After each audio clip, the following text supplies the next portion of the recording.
Hello, everyone. I hope you're all doing really well. As I said, I have recently joined CAVA, so I'm quite new as you are, and I completely understand that there's a lot to take in at the start. So I will do my best now to break it down to you to explain it just the way I understood everything when I first came here and joined the team. So let's get right into it. The first thing, the most important document, at least, where all the details about access to HE diploma is, is on this QA access diploma specification document. This is where you'll find all the ins and outs of this diploma and all the details that you need to know about the diploma. But to break it down for you and highlight the main points, it's a credit-based qualification. Students are required to complete 60 credits. So among these 60 credits, 15 of them are ungraded at level 2 or 3, and 45 of the 60 are graded units at level 3. And when we say credits, we mean 1 credit is equivalent to 10 hours of learning. Then includes self-taught time and self-study time and taught time as well. So CAVA has units that are available in 3, 6, or 9 credits. Ungraded units are awarded achieved or not achieved, and graded units are awarded pass, merit, or distinction. I will now show you an example of unit choices. If I can get this mouse. So the unit choice document, as you can see here, it's a spreadsheet that shows all the units that the providing college will be running for this year. In this example, it's an example of the science diploma. So inside you'll find all the ungraded units. And you'll also see that you can find the number of credits for each unit. If the unit is mandatory or optional. This means if it's optional, the students can choose it, or if it's a core unit, it's mandatory for students on the course, so they must take it. And you will also find that these are the levels of each unit. So it's a level 3 or level 2 unit. And as you can see on the right-hand side, these are the graded units, the ones that you can award pass, merit, or distinction. Students can be awarded a pass, merit, or distinction here. And you can see the credits. There are all kinds of different credits on this particular diploma. There's 3 credit units, a 6 credit unit, and a 9 credit unit as well. So this is something that you will see if you're looking at one of the courses, and you will be able to know what courses, which units are running. You have to be careful also, because I usually use the word course, but here in this context, the course is the entire diploma, whereas the particular units are referred to as units, not courses. So that took me a while to get right. Moving on now, I will show you an example of the unit reference sheet. So if you click on any of these units that we looked at, you'd get this document where you'll find all the learning outcomes and assessment criteria for that unit. You also find the credit value, the level, if it's a graded unit or not. And here, you'll find all the learning outcomes on the left-hand side. This is what the learner is expected to know or do by the end of the unit. And the assessment criteria on the right-hand side is evidence that the student should demonstrate that this learning has happened. It also contains the type of assessment that you're likely to see. However, each provider can choose a different type of assessment, but they would just need to make sure that it corresponds to the grading descriptors that are set by CAVA and must be applied to the assessment. So here, as you can see, grade descriptor 1, 2, and 7 have been selected. Just to let you know, grade descriptor 7 is always applied to all units. but in this particular situation, only 1, 2, and 7 are allocated by CAVA, and it also contains all the resources, the indicative resources that will be used in the teaching of this unit. And yeah, this is what you will see if you click on each and every unit on that unit choices spreadsheet. Now moving on to delving into the grading and how grading happens in this diploma. So before grading can take place, students must first meet the learning outcomes by providing evidence against each of the assessment criteria. Once all this evidence, once all the learning outcomes have been met, the grade descriptors are then applied to the assessment as a whole. The overall unit grade is determined by finding the midpoint of these grading indicators once all the assessments for a unit have been completed. So everything has to be complete before a final grade can be given to the unit. Don't worry about this so much now. We will go through a process of grading in more detail later on today, and you will get a much better understanding of how the grading for this diploma works with different examples. I will now hand over to Emma, and she will talk you through the submission process. Lovely, thank you very much, Noor. So the flowchart that I'm going to show you now can also be found in the CAVA Yellow Book. The CAVA Yellow Book is our quality assurance processes and procedures, and it's one that can be accessed on the CAVA website. We can also send you a link to it as well. So this would be your first point of call. I'd strongly recommend that you read the Yellow Book in conjunction with the Red Book as well, that you should have all received. So in terms of student submission of work, so once a student submits their work, if it's the first submission, the first thing the tutors are going to look at is have all the learning outcomes of the unit been achieved. If the student has met all the learning outcomes and assessment criteria, then it's possible for the tutor to apply the grade descriptors. The grade descriptors would then create a unit grade profile, and a final unit grade would be awarded. So if there was one assessment for a unit and the student had met all the learning outcomes and assessment criteria, the tutor would provide feedback against the grade descriptors, would work out the grade profile, and then they would award an overall unit grade. If it's two assessments and they'd met the learning assessments and assessment criteria, that's fine. They would then apply the grade descriptors to each of the assessments that they'd done. The unit grade profile would be generated, and then the unit grade would just be one grade awarded once you've worked out what the overall grade profile will be. And Nork's going to take you through some scenarios in the next couple of slides to show you how it works for a unit with one assessment and two assessments. If a student hands a work in on time, but they haven't met all the learning outcomes and assessment criteria, this means that their work is not currently eligible for grading. The student would be given a resubmission opportunity, and they would only be required to resubmit the learning outcomes and assessment criteria they didn't achieve.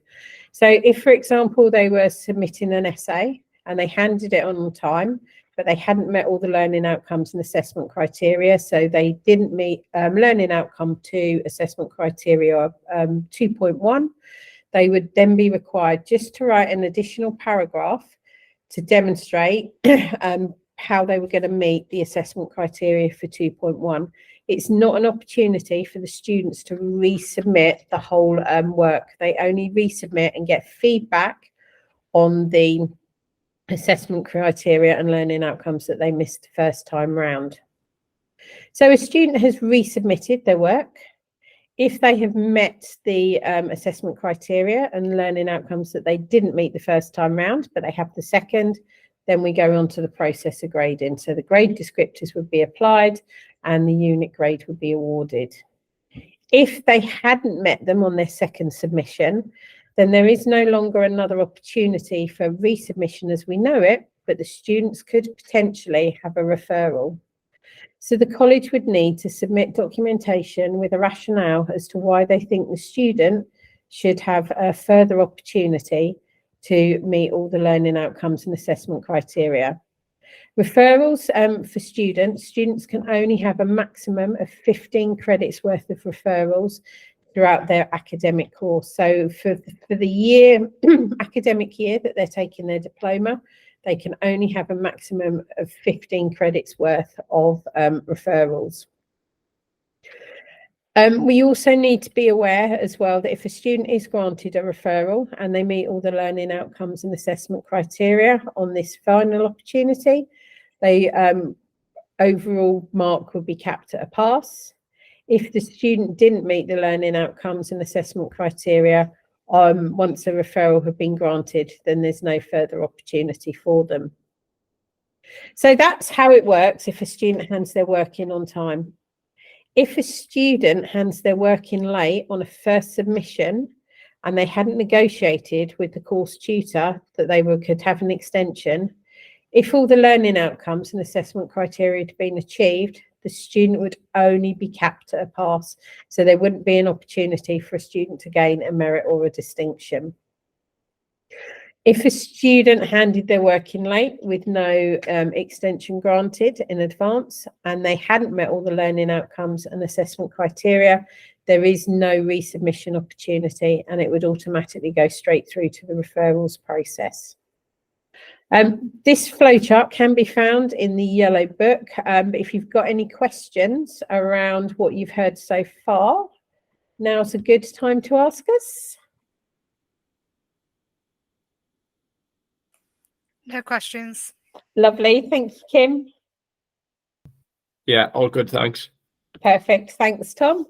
So if you do get any questions as you on your external moderation journey, again, just drop your mentor a line and we can help you and talk you through it. Yeah, I think I'm handing back to you. I'm handing back to you now, am I not? Yes, so Nork's just going to take you through the different grade descriptors. Hi again, everyone. So I also forgot to mention that if you have any questions at any point, please feel free to stop me and ask me to clarify anything. I know, as I said, there's a lot to take in. There's a lot of little details, but I'm more than happy to explain everything to you if anything is unclear. As you can see on the screen now, these are the 7 descriptors I was talking about earlier. For the unit we saw, we had grade descriptor 1, 2, and 7 applied for that one, but you may have 3, 4, and 7 applied. You may have 1, 4, and 7. It depends on the nature of the unit and what CAVA thinks is the best way to assess that unit. And as I said, the tutor of that unit may choose to go with an exam, may choose to go with an essay, but whatever they choose, they must make sure that they tick these boxes for the grade descriptors. And you will find all the details in more explanations for each of these different grade descriptors in the grading scheme handbook that is attached here. And can we please ping it as well for them in the chat? The grading scheme handbook, please. Yeah, thank you. So yeah, as I said earlier, grade descriptor 7 must be applied on every assessment. That's one thing you need to know. And one more thing that I will tell you now, just to give you a hint, is that all of this, the way that the grading happens will be changing starting next year, but don't worry about that for now. This year we're going ahead with these 7 grade descriptors, but starting next year, there will be changes made to these gradings, and we will talk about this later on today with the rest of the team, with the wider team, with the colleagues, other external moderators who will be joining us later today. So how do we determine the final unit grade? This is how we do it. We find a midpoint, and as you can see, this was a 3-credit unit with 4 grade descriptors, 1, 2, 5, and 7. were the grade descriptors that were determined for this unit. As you can see, the student has received a pass for one, a pass for the second, and merit for the fifth, and a merit for the seventh. Now, to find the midpoint, you have to rank them all in order and find the middle. And in this situation, in this particular scenario, you see that there is no midpoint because there's even numbers. So you come to find what is the midpoint between a pass and a merit. And the way you can determine this is by going to grade descriptor 7, because that tips the balance. It has more weight than others, and it's a better reflection of the assessor's professional judgment. So in this situation, in this particular scenario, you would award merit as a final grade, because grade descriptor 7 is a merit. Now, a bigger unit, a 6-credit unit that has 2 assessments. Again, you would arrange them all in ranking order. Here you can see again, there's no clear midpoint. You can see in here, they've been ranked, but the midpoint is between a merit and a distinction. Again, what you would do is go back to grade descriptor 7. And for this, the student had received a distinction on both the assignments for grade descriptor 7. So the final unit grade again would be a distinction. Now we're going to go through a few scenarios, and I would like to invite you all to contribute by submitting your answers in the poll that will be available to you, and let us know what you think the student should be awarded based on these scenarios.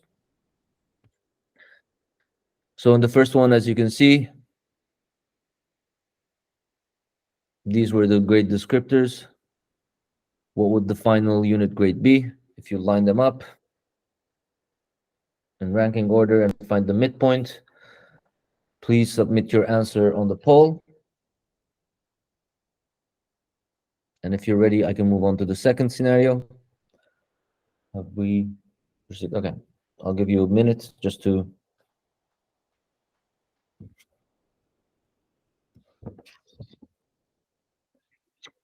Tom, yes, Tom.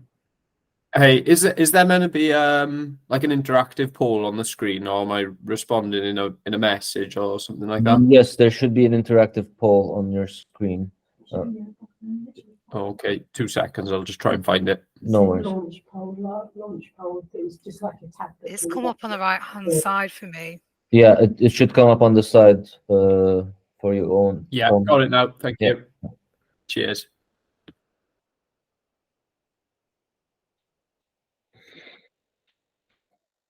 So this first scenario is quite straightforward because you do have a clear midpoint because these are odd numbers. Rob, can you also access the poll? Yeah, got that now. All right, great. Yeah, that's good. Okay, we got 3, so we will go through these in the very end to see if we have all the answers that. And now we're going with scenario 2. What would the final unit grade be? So let me rank it as well for you.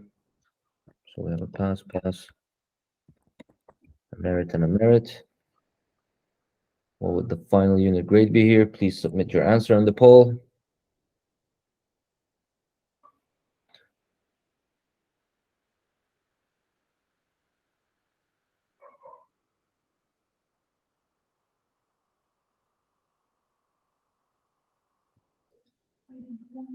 Yeah. Again, we don't have a clear midpoint as well here, but we do have a way to award a final grade unit.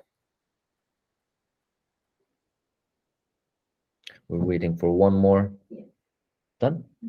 Good. We can move on to this third scenario. And now you can see this is a larger unit with 2 different assignments.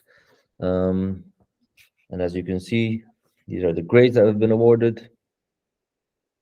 the grade indicators. So we would line them up again in ranking order. So we'd have a pass, merit, merit, merit, and distinction. We need to find the midpoints here. Mm.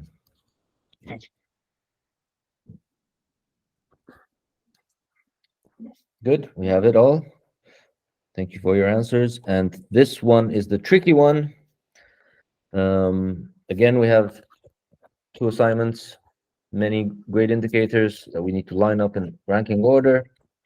Pass, the distinction. And we need to find the midpoint. And as you can see, grade descriptor 7 here has two very different grade indicators. And this is where it gets a little tricky. Not too tricky. We're good? All right. So to go back to the first scenario, how many of the answers? All 3 said merit, and that is right because we have a pass, merit, distinction. So if you come to the midpoint, it's exactly a merit. So yes, well done. That's correct. What about this one? Some have said it's a pass. Some have said it's a merit. Would someone jump in and say why you have chosen a merit to be the final I one? gave a merit, but I feel like I gave everyone a merit. So I don't know if I'm the best person to ask, but I was feeling kind. 2 passes, 2 merits. Mhm. Let's give you a merit. Yeah. Well, unfortunately, that's not the way we have to do this one because Are they all equal? I don't know if I've missed something. Are they all equal ratings? no, grade descriptor 7 always tips the balance. It has the Oh, most so the weight. 7th one tips Yeah, it. yeah. Okay, so grade if I paid descriptor attention to 7, that bit, I would have put a pass. yes, it will be a Um, pass in this case. That's correct. No worries at all. It took me a while also to understand how exactly we should be. Yeah, it's a Where little the bit final different, grades. ours. Yeah, So it is very different. And you will see also with the last scenario, it's quite a tricky one. And everyone we actually asked before followed the same logic, but it's quite illogical the way we award it. But it is the way of using the tutor's professional judgment. So in a way, it does work. okay. So for this one, the midpoint was between 2 merits, and how many answers were? The merit is correct here because the midpoint is between 2 merits, so there would still be a merit. But what about here, where the midpoint is between a pass and a distinction? And when you go to grade descriptor 7 to tip the balance, you have a grade descriptor 7 as a distinction and as a pass. So how would you find the midpoint here? How Well, many I think answers? I'm completely wrong. I put a distinction. So, Mhm. Well, it could be a distinction, and this is really up to the tutor and their professional judgment based on the student's overall performance. They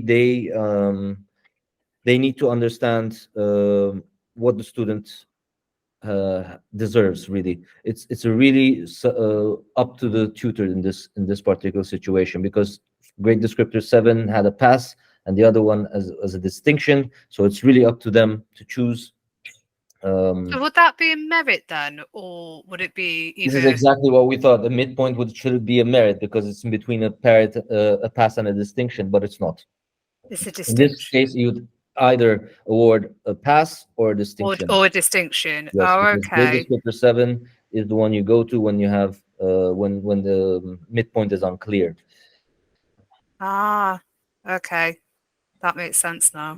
Yeah, it cannot be a merit because none of the grade indicators here were All merits. merits. Yeah, there is no merit in the list of So that's where we look at the 7th one, which doesn't really help in this scenario. And yeah, then, it doesn't, and that's where really the tutor has to use their professional judgment and kind of give an overall grade based on their work.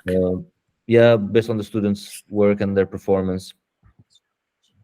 And they have to definitely provide a rationale for their decision. So there will be a slot in the assignment brief where they provide the rationale for why they chose a distinction or a pass in this situation. Is that clear? Is it all sounding okay so far? Do I need to clarify? Yeah, no, anything? that's much clearer for me. Are we all right, Tom and Rob?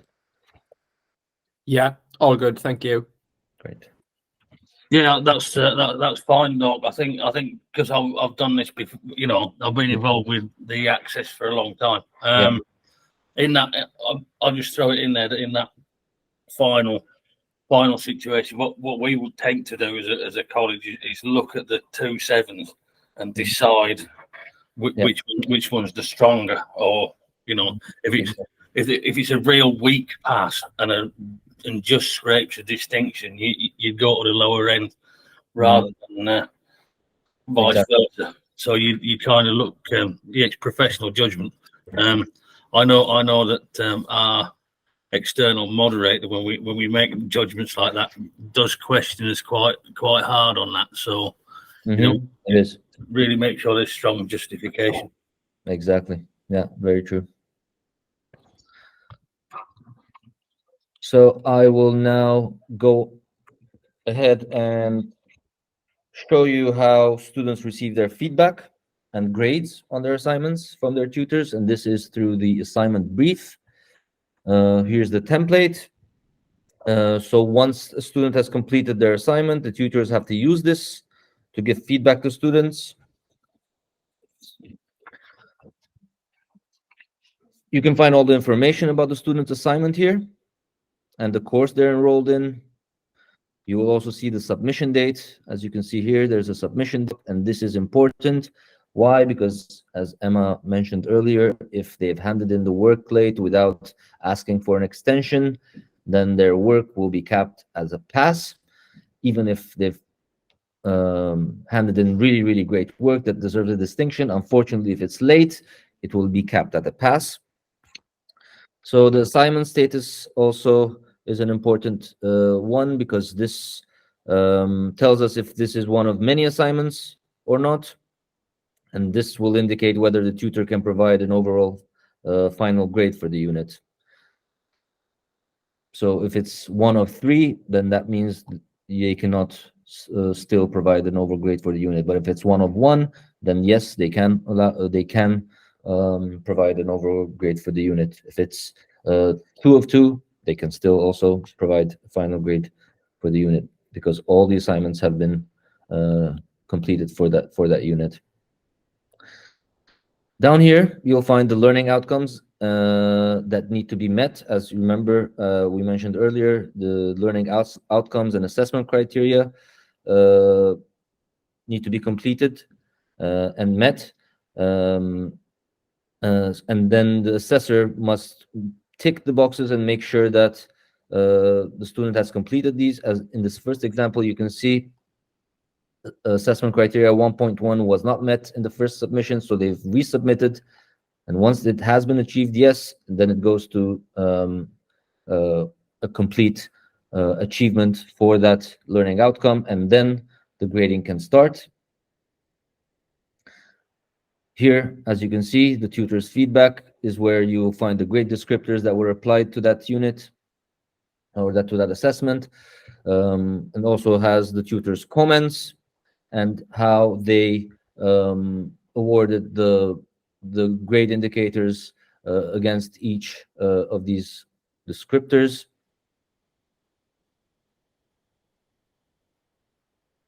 And the general feedback is also a place where the tutor can write comments about the performance.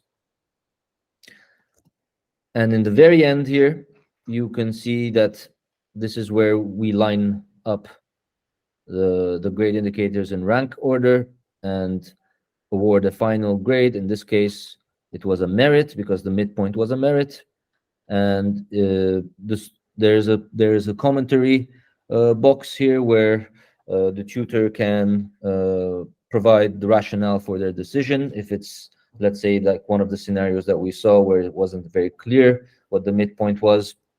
So yes, this would be where the tutor must provide their rationale for the decision. Is that all okay so far? Because now we'll move Yeah. on to assessment. So because now we're moving on to how new assignments and exams are internally moderated before they're given to students. So this is what this document looks like, the internal moderation document. It's done through this checklist that ensures that the assessment is designed in a way that is fit for purpose, and it's reliable and it's fair. So the internal moderator will have a look at this, and this is where they're really having a dialogue between the internal moderator and the assessor. And that is a good indication that the process has been robust. And it's also a self-policing process, because if you as an external moderator find any errors in the assignment briefs, you would have to go back to this document to see if the internal moderation has, what the internal moderator has said about the assignment. And if they haven't picked up any of the errors, you could raise an issue about the internal moderation process. So this document is also important because it makes sure that the assessment is fit for purpose and it's valid and reliable and fair. So yes, you would need to go and see this if you find any problems in the assignment briefs. All good so far? Yes, thanks. Yep. Cool.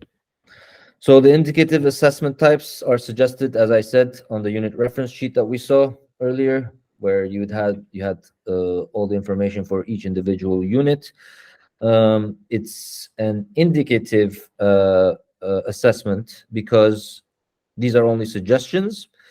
And as I said earlier, a tutor can choose to have a different assessment for that unit than the one that's been suggested. However, they have to make sure that it corresponds to the grading descriptors that have been set for that unit. And CAVA does have some guidelines and certain recommendations for assessments. So for instance, we recommend that a minimum of 2 exams should be given to students on their entire diploma journey. And this is to prepare them for life at higher education level, where they will see a lot of exams. And as I said earlier, tutors may select different assessments, but these have to be in line with the guidelines for standardization of assessment. And I will quickly show you what this looks like.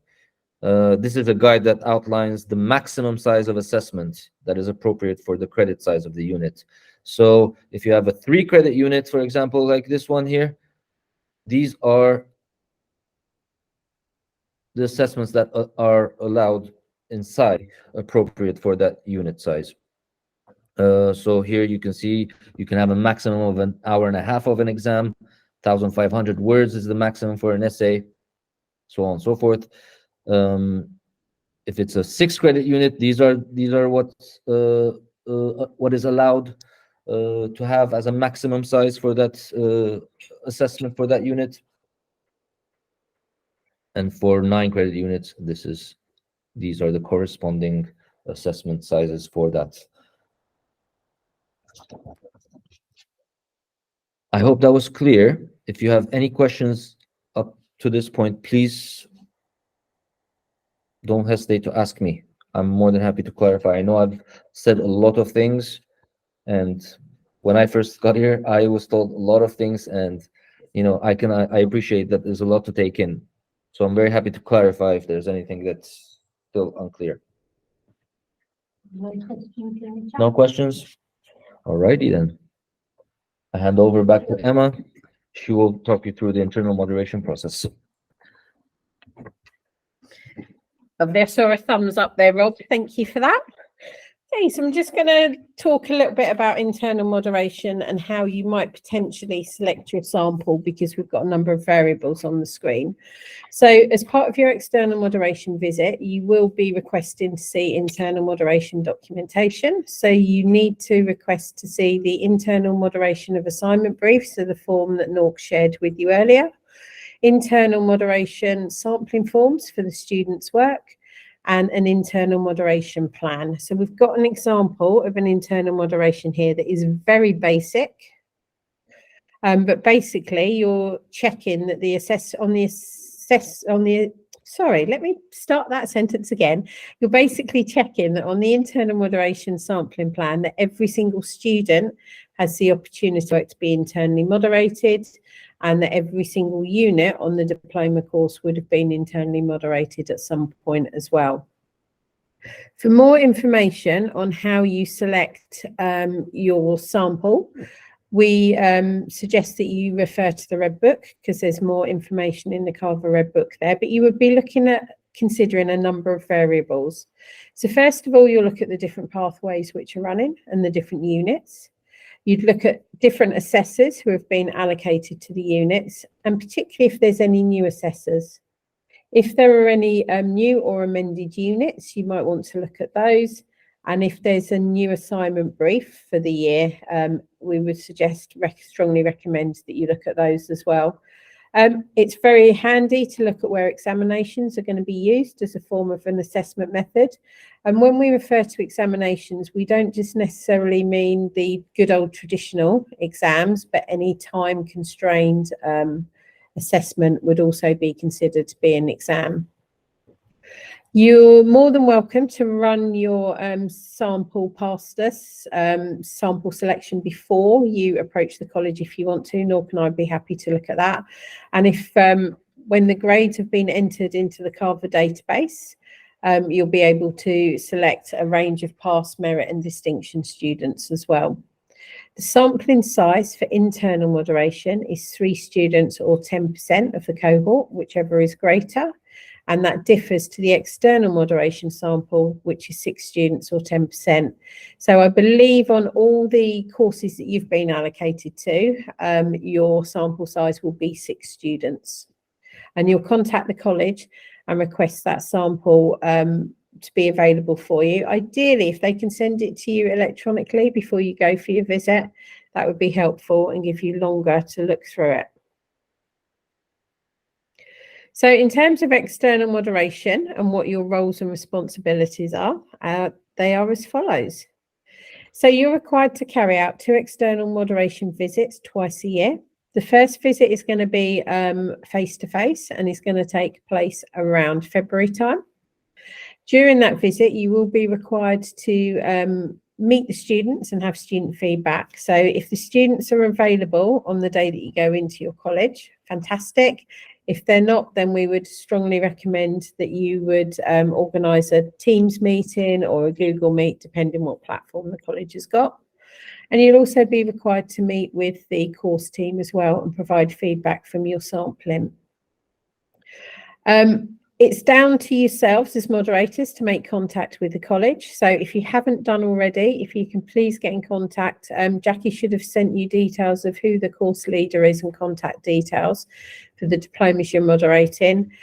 Now's the time to get in contact with them, introduce yourself and arrange dates for your visit, and also arrange any practical arrangements that need to be made, online access to samples. We do have an email template in the CAVA annual planner, which can be found in the CAVA Red Book, that you're more than welcome to use if you're unsure of how you want to structure your first initial email. But definitely by the 18th of December, you should have made contact and have those arrangements in place, and we'll be asking you to share your external moderation visit date with your mentors, so with Nork and myself. If for any reason you're struggling to get a response from the college, please let CAVA know, because we can step in and send a polite reminder to them. Your second point of external moderation is going to be online. So you'll follow exactly the same process, but you should have full portfolios to view at second point of moderation, whereas at your first point, you might only have a couple of assignments that have been completed by that stage of the academic year. We've got a hand raised from Kim. Kim, would you like to ask your question? Hiya.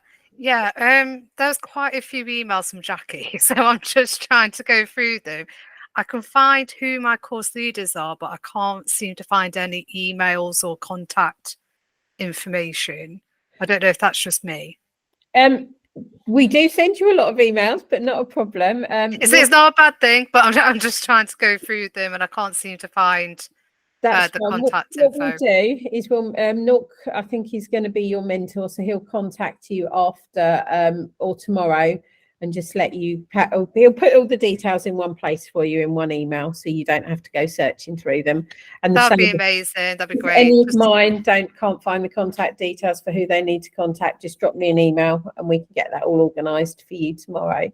Perfect. Before Thank you. You're more than welcome, Kim. Before you go on your first visit, Nork and I will be just sending you a calendar invite for a quick catch up, just to make sure that everything's in place and to answer any questions that you might have thought of nearer your visit. And what we'll do is we'll put links to all the different resources that might be helpful for you on that one email as well, so you don't have to go back searching through your emails. Yeah, but any questions, just ping us an email. Okay, that's perfect. Thank you. No worries. Yeah, so your second point of external moderation takes place June, July time and might be on the same day as the awards board. You are required to attend the awards board, and your role at the awards board will be to give to confirm that you're happy with the award recommendation for award of credit for students who have the full 60 credit profile. For any student who doesn't have the full 60 credit profile, that you understand and are happy that there's a learning plan in place for those particular students, and that they will be supported to achieve. And then also to give a brief summary of external moderation and how you found it this year, and to highlight and share areas of good practice. If for some reason you're unable to attend that awards board, then we would ask you to provide written feedback that can be presented on your behalf at the awards board. So we do appreciate a lot of you might potentially have your awards boards on the same date that the college that you're moderating for is having theirs. So if there are any issues, just let us know. The colleges need to provide us with the date that their awards board is taking place no later than the 15th of April. So you should have plenty of notice. Just a quick reminder as well that your meeting with the course teams following your sampling process at second visit must take place before the awards board happens. So you can't discuss sampling from your feedback in that awards board because it's not appropriate to have those in-depth conversations that you might need to have. So it can happen on the same day, but you do your feedback first outside of the awards board meeting.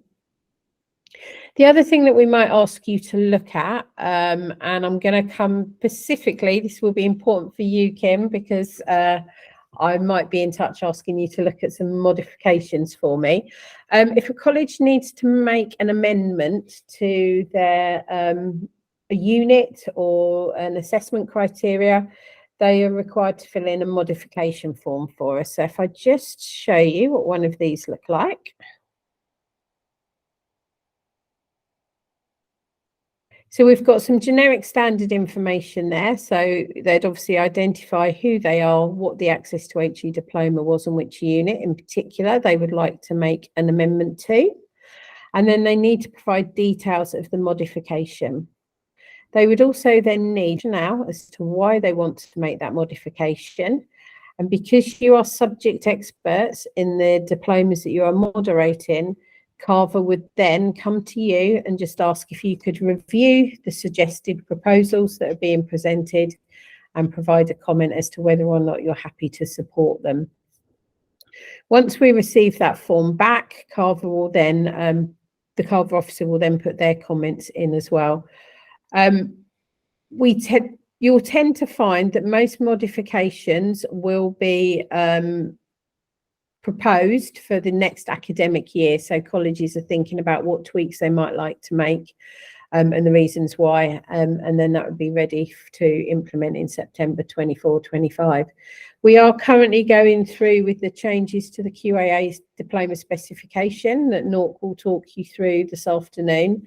It has involved us working very closely with the providers, and some of them have had to make amendments to their current units. So, for example, a 6-credit unit might be split into 2 3-credit units. And then that's where we'll be coming to you as moderators to just say, can you just glance over that for us and check that that would stand as a 3-credit unit alone. But like I say, if you do, I know, Kim, I'm going to come to you in the next week or so, but I'll have a one-to-one meeting with you and just ask if you can look over some things for creative industries for me.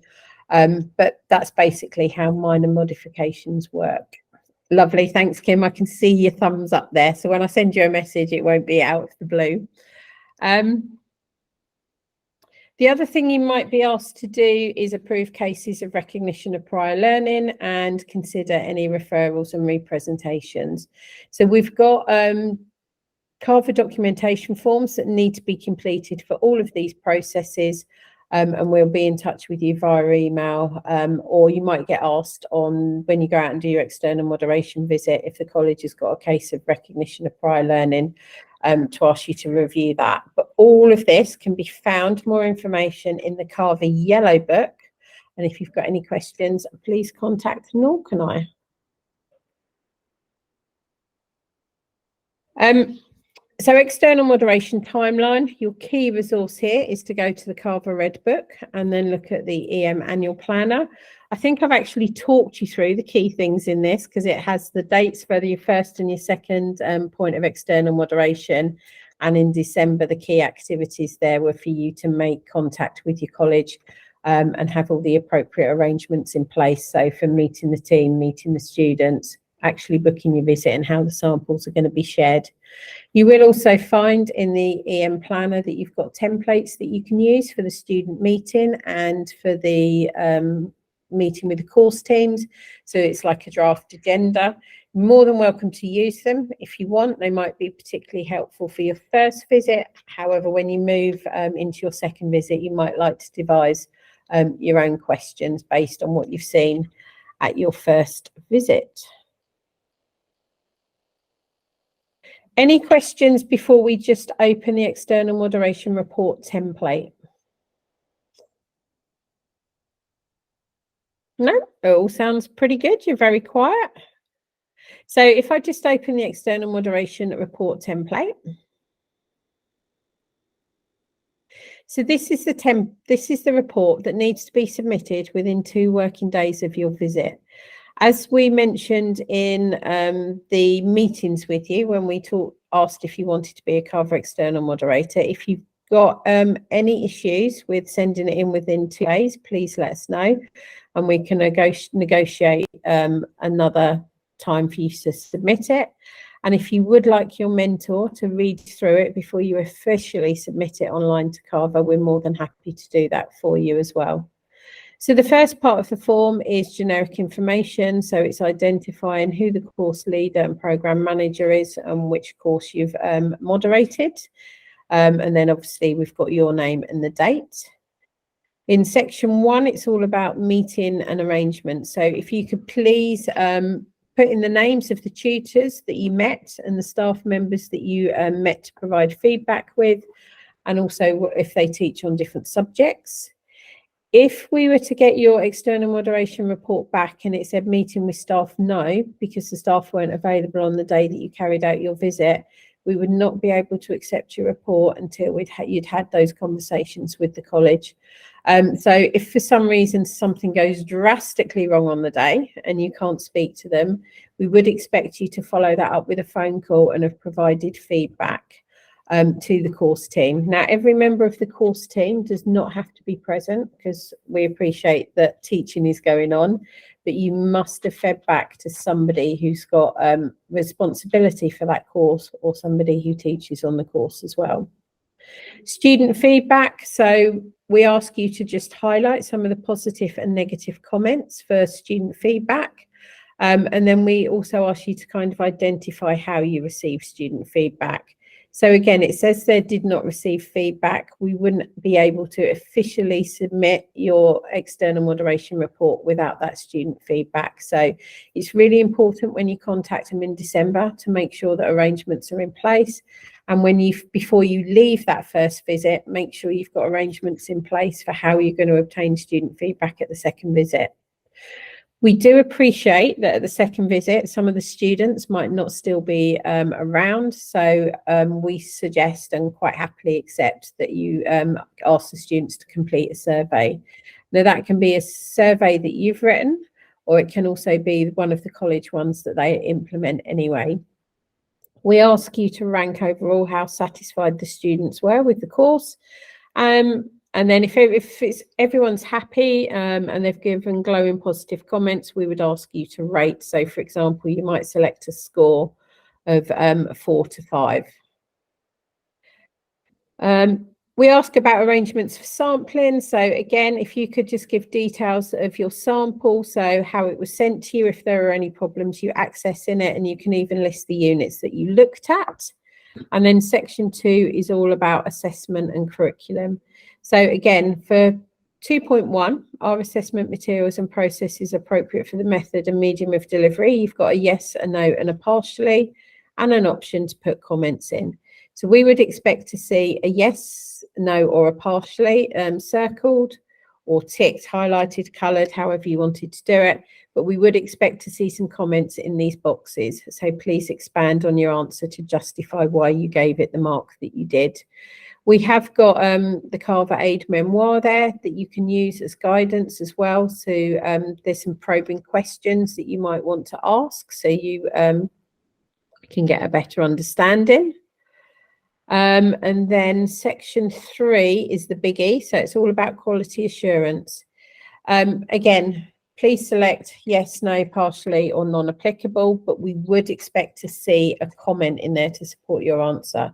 It might be that on your visit you don't see any extensions or any referrals. That's fine because it hasn't been included as part of your sample, but we would expect you to have discussed it with the course team to make sure that you're happy that if a referral or an extension is required, for example, that the processes and procedures are in place and that they're effective.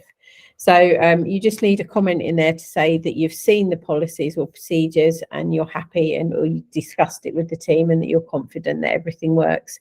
If those boxes come blank, unfortunately, we're going to send it back to you and just say, can you please put a comment in here so we know that you've discussed it.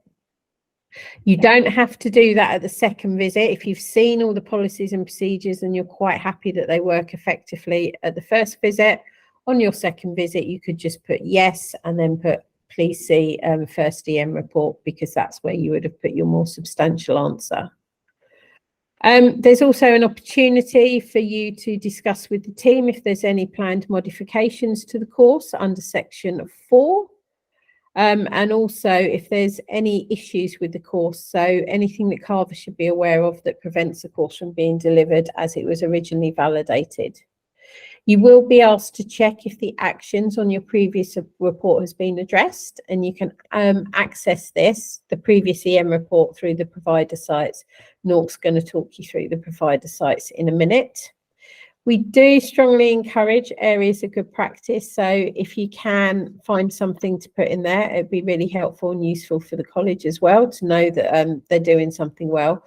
And CAVA will also use those areas of good practice to support other providers. So if they were struggling with something, but an EM report from another provider identified something that could be helpful to them, then we share those ideas as well. We also like to contact the colleges and showcase areas of success as well. So Georgia could contact the college and do a case study around things of particular interest that you've seen. You've got the required actions which relate to regulatory requirements. So an example of a required action could be that the database is not up to date with the students' grades. So if it's not picked up by the external moderator in their report, CAVA would put an action to say, please ensure that all grades are entered onto the database in real time. And then recommendations are things that we think that would be nice for the college to consider.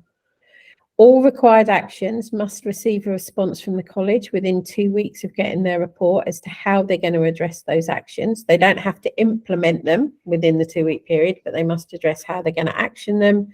And then for recommendations, they're required to comment at the end of the academic year, and the comments will go on their diploma quality review reports.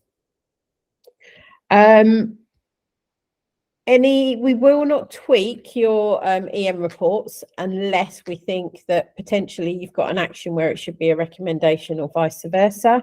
But CAVA will be in touch with you if we just need to change the wording on your reports or move something to a different section.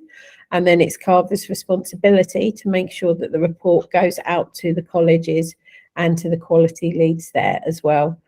We do have a tight turnaround for you to get your reports into us, the 2 working days, but CAVA also has like service agreements that we need to get the reports back out to the colleges as well. So we appreciate it's quite tight, but if you were to download the EM report template and take it with you, it should be fairly straightforward for you. If you use this template as an agenda for your visit, you'll be able to make sure that you capture all the information. Any questions? All good, thanks. Lovely, thanks, Tom. Okay. Oh, I need to go back. Right, thank you. No, I'm handing back to you now. Thank you. Thank you, Emma. Hi, everyone, I'm back. And I'm going to show you some of the resources that will be available to you. The first one is the provider sites, and we'd like to encourage you all to use it because it's where you'll find all the information for the specific diploma that you're looking at, including a really important document called the Diploma Quality Review, the DQR. This document will have all the useful stats from previous years, all moderation reports, and all the info you need about the diploma. And that is here. You'll find diploma quality reviews. These are not linked at the moment, but if you open them at a later point for your own provider sites, you will find all the information you need about the diploma. And you also find all the different diplomas here. And it's a quite useful place to start to get a feel for the diploma that you're looking at, and all the history related to it, the stats from previous years, as I mentioned, moderation reports, previous moderation reports, and other useful information. And now you can also look at the external moderation site, and this is where you'll find all the information you need to carry out your visits. And it's where we put all our resources for external moderators. As you can see here, you will also have links to the red book and the yellow book, which are important documentations for guidelines and all the fine details about the processes and procedures of quality assurance. And it's an overall really useful link. You'll also find videos for previous external moderation briefings. You'll find other useful videos about awards boards. Yeah, and you'll generally find anything. And if you still need help with anything or something is unclear, you can always contact us, and we will always get back to you as soon as we can, usually within a day or two. CAVA member area is another one where you'll find the resources we have for our providers, the latest news, newsletter. I'll try to log in just to give you a taster of what it looks like. Unfortunately, won't be able to log in right now, but it's a very intuitive page where you'll find a lot of the information about our providers and the latest news. Sorry, just a second, going back. Database is another one. I will show you this right now. Just a second. It's an important one because you'll find all the information about students here. How they're registered. Just a second, let me sign in. Thank you, Anna. So you'll find all the information here about students that are registered and their achievement also so far. It also includes information on how many credits they've been awarded so far, the rules of combinations, so the courses that not courses, the units that they've chosen. As I said, it took me a while to get this wording right for courses and units. It's not the same thing here. You also find the mark sheet. This is it's called mark sheet on the database, but it's the recommendation for the award of credit. It's where you'll find all the units that the student is enrolled in and the grades they've been awarded so far for each unit. And this is the document that you will need to sign off at the end of the year. And it should also be this should also be the form that you use to form your basis for sampling and to identify samples. So here you can see, I'll zoom in a little. You can see that the student has been enrolled in these units. They've achieved, because these are ungraded units, they've achieved these units, so it's an achieved or not achieved. But whereas the graded units are these ones, and they've received the pass, merit, pass, and so on and so forth. The number of credits are also outlined here. So yes, this is quite an important form that you will need. And these are just examples. These are not actual students. Harry Potter we do not have in our students. Any questions about this document? Nope. So yeah, so this is the database, and there are videos on the website on how to use this database. If you have any further questions about it, Jackie is the expert.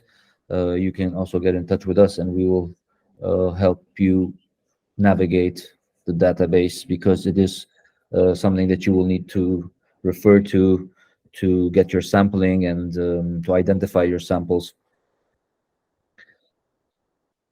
So on your first visit, actually, you will see that this is not yet complete because students are still not awarded any grades. But on your second visit, you should see that all of these are completed and the students must have 60 credits. So yeah, as I said, this will be something that you will sign off at the end of the year as well. So it will be the place where you find all the information about the students and the courses that they've been enrolled in and what grades they've received. So yeah, that is the database. Just posted the database user guide for them. Yeah, Georgia's kindly shared the database user guide for you. You can have a look at it as well. But I would say it is also very intuitive. It's very user friendly. But if you do have any questions about it, we also have a video where we go into the details of how to use it. But we also have Jackie if you need any questions on how to use it. If you have any problems with it, do not hesitate. Now we go to the fun part. We'll play a little Kahoot game to review all the information that we've discussed so far.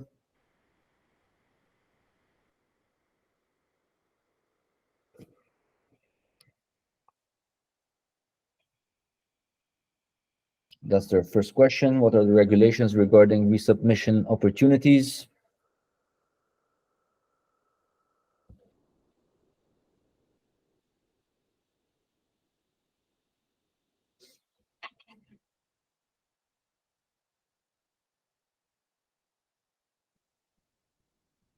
All good. Well done.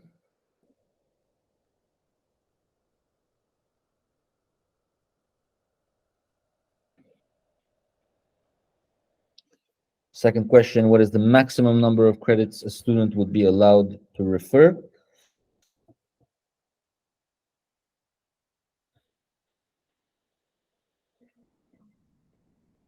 $15 is the correct answer. Well done.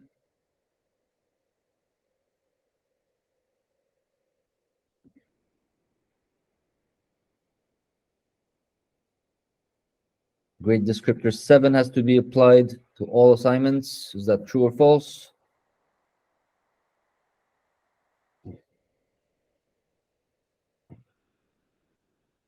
Yes, it is true. It's, as I mentioned, it's the grade descriptor that has the most weight, and it always tips the balance, so it must be on each and every assignment.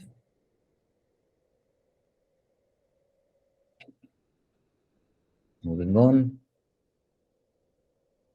On completion of your EM visit, how many working days do you have to submit your report to CAVA? 2 days is correct. And if you need an extension, you could get in touch with us and let us know if you need some more time. But we do expect you to get back to us within 2 days.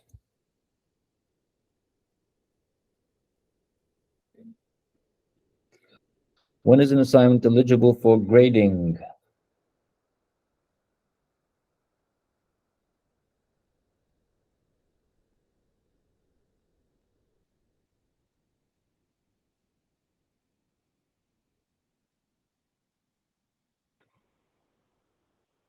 The moment they submit, once all the learning outcomes and assessment criteria have been achieved, this is when it can move. Yeah, this is quite an important point, because unless all the learning outcomes and assessment criteria have been achieved, the tutor cannot start grading any of the assignments.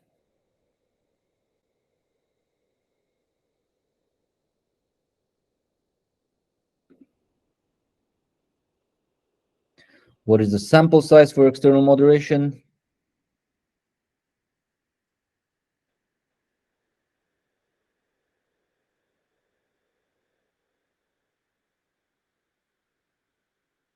Six students is correct, or 10%, whichever is greater.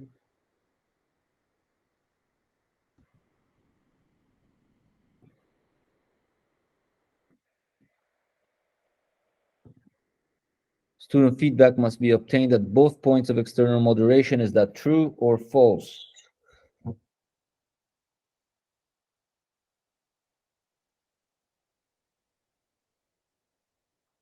Yes, it's definitely true. We definitely value students' feedback, so we do expect to have their feedback at both points of the external moderation. Well done, Rob is on top. And now the final question.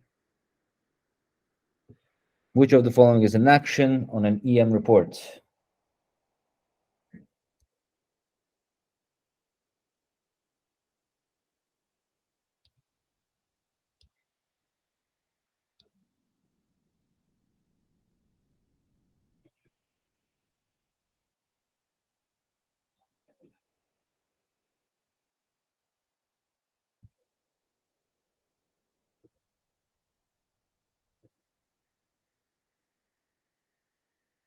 That is correct. Grades must be entered in real time on the database is the correct answer. And let's see who has come on top. So welcome back, everyone, if you're joining us this morning, and for all of you who've just joined us, hi, hope you're doing well. Before we start, I would like to introduce myself again. I'm Nork, and I'm the Quality and Development Officer here at CAVA. I've recently joined, so things are quite new to me as well. And I'm joined here by my team members who will be running the session with me today, Emma and Georgia, who will introduce themselves now as well. Hi everyone, I'm Emma, Quality and Development Officer here at CAVA. Georgia. Hi everyone, I'm Georgia. I'm Communication and Events Officer here at CAVA. Thank you, Georgia. Just a few quick housekeeping announcements before we start. The session is being recorded and will be available on the website after all 3 sessions, but this will only be viewed by people within CAVA, so it's not going to be open for the public. Also, please feel free at any point today to ask any questions throughout the session. You can pop them in the chat. There will be my Emma or I will be there when Emma's presenting to check if they have any questions. We will also be putting you in breakout rooms today, so we will be coming in to support at certain points. Please remember to keep your microphones muted to avoid any feedback. And also, if you're new to Google Meet, there's this raise hand icon that you'll find at the bottom. If you'd like to stop us at any point while we're presenting to ask any questions, please use that. Yeah, and if there is nothing more, I will start the session.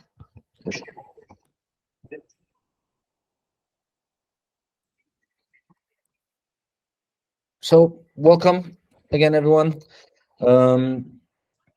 This session will be a bigger group, as we're joined by external moderators who've previously had experience with this external moderation with CAVA.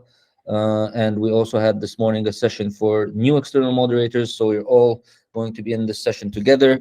And I hope that there will be a lot of great, fruitful discussions for the new moderators also to get acquainted with the external moderation procedures and have a great chat about the challenges and successes and how a day in the life of a CAVA external moderator is like.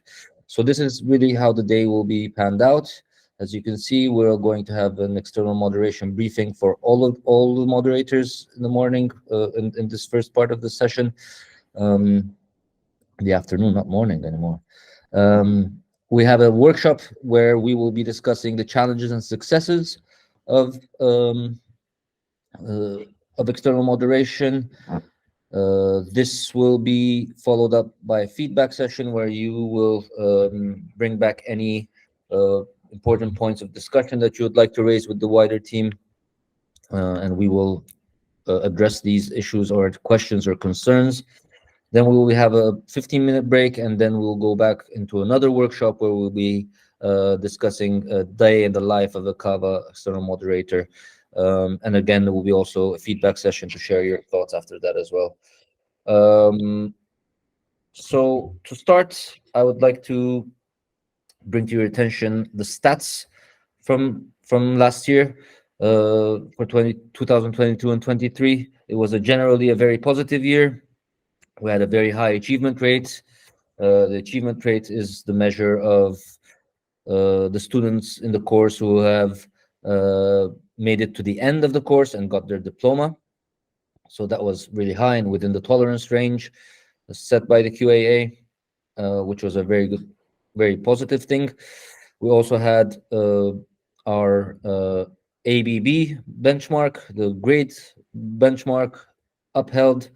So the ABB is really the way it's counted is that it's the number of students who've received 30 credits of distinction and 15 credits of merit or higher. So these are included in the ABB rate, and this was also within tolerance, which was another really good positive thing. And when ABB levels are above or below the tolerance rate, we usually get in touch to understand why this is happening and how we can provide our support, so to ensure that it's kept within the healthy tolerance range. Student registration had gone down a little bit from last year, but this is a nationwide trend, and the most common reason for this has been the cost of living crisis, which has led many learners to prioritize employment over education.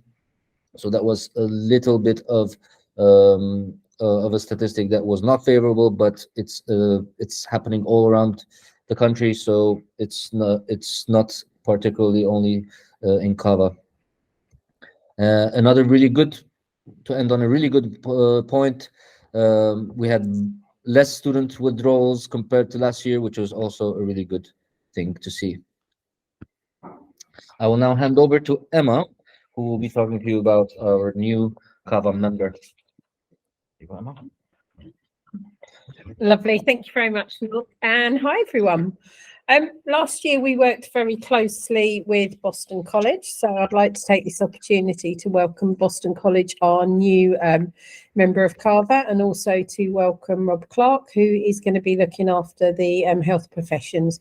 So Rob is one of our new external moderators. We worked very closely with Boston College last year to transfer their access to HE provision over from another AVA. So they transferred policing and criminology, social science and health professions, and we ran a provider approval process for them last year as they took up the CAVA access to HE diploma in business framework. So they've started delivery in September and all is going well. So yeah, we're really looking forward to working with them and then transferring the other provisions for police and criminology, social science and health professions over to the CAVA frameworks. So over the last, I think it's the last 3 years now, we have actually been validating a number of access to HE diploma frameworks. So you can see all the different ones which are currently validated on the screen there. I'd like to take this opportunity to thank everybody who's had input, either supported us through attending the actual validation events or has been a subject expert for us to help us make sure that the access to HE diploma frameworks that we offer are fit for purpose and help the students actually transition to higher education. We are validating 3 new frameworks this year, so if you are interested in supporting us on those validation events, please get in contact with us. So the validation events for 23 to 24 are going to be the access to HE diploma in criminal justice and policing studies. So NORC will be looking after those.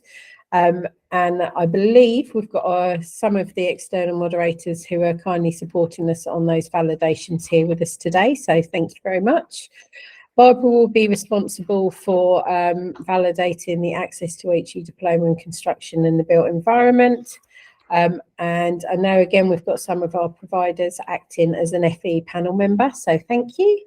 And I'm responsible for the access to HE diploma in hospitality and tourism. So I think the date for these are February, March time, but if you would like more information or you're interested in supporting us, either with the subject expert knowledge for those 3 diplomas, or if you would like to act as an FE representative, please drop me an email and I'll be happy to let you have some more information. Each year we ask external moderators at the end of the academic year to provide us with feedback, and we do this via asking you to complete an online survey for us. I'd now like to take this opportunity to just share some feedback with you. So you can see what we've done is out of the 26 external moderators that provided us with feedback, we've just highlighted some of the comments there. We thought that many of these had a similar theme as well. So CAVA team are always quick to respond. They offer help and advice when needed, which is constructive and non-judgmental. CAVA communicate really well. I feel supported and have been given a responsive training before commencing my role. Support and guidance from CAVA has been excellent. Everything is top notch. Staff are really efficient and friendly and very good communication and guiding material. So the key things we took away from this is communication and how we communicate with our external moderators, and the fact that they feel that they are supported and that we are responsive. So that is really good because that's what we try to do. So we're a very transparent organisation.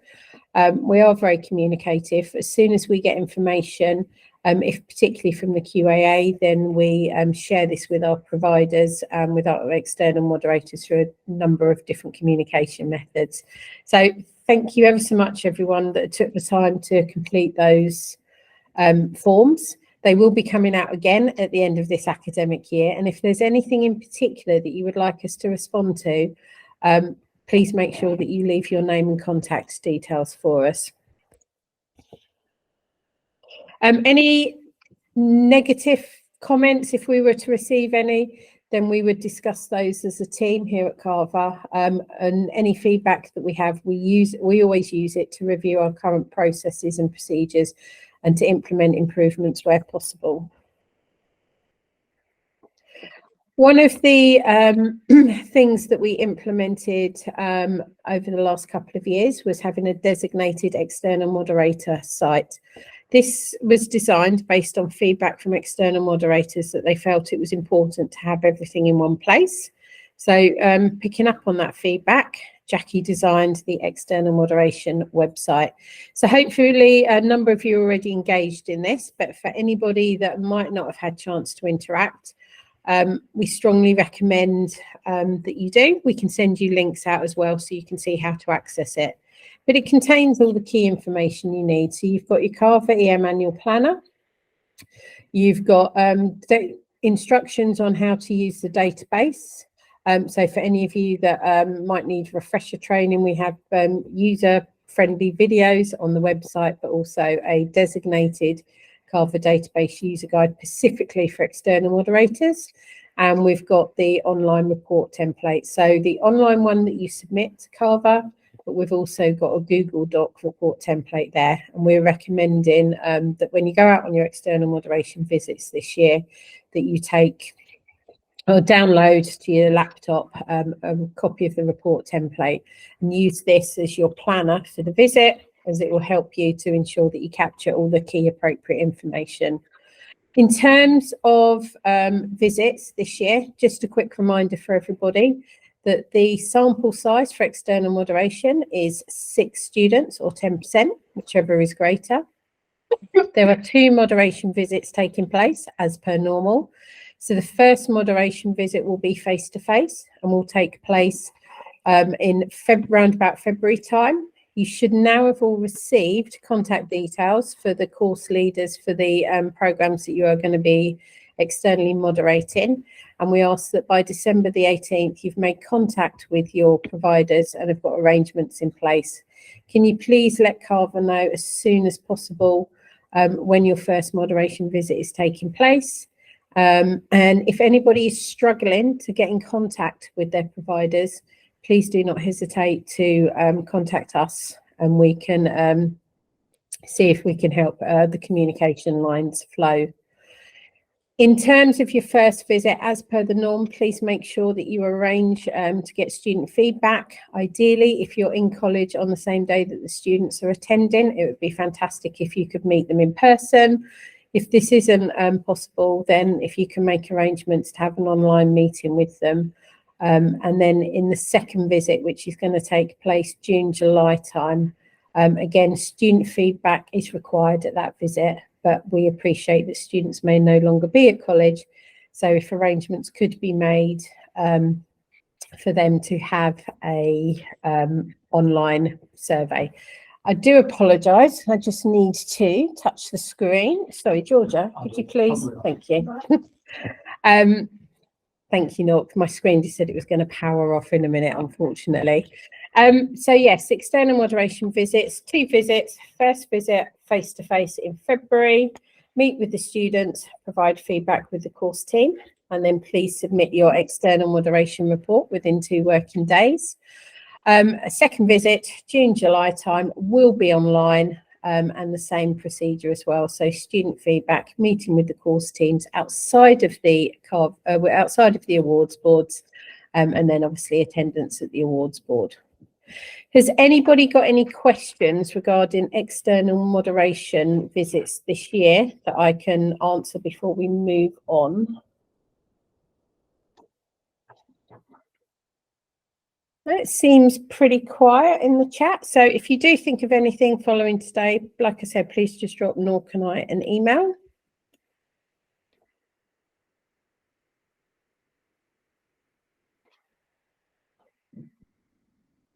The other change we actually made last year to external moderation was we revised our moderation model and we implemented that in 2022, 2023. So I'd like to take this opportunity to thank everybody who embraced the new external moderation model. It worked well, and the reason that we revised the model that we were previously using was to ensure a systematic approach to quality assurance across programs.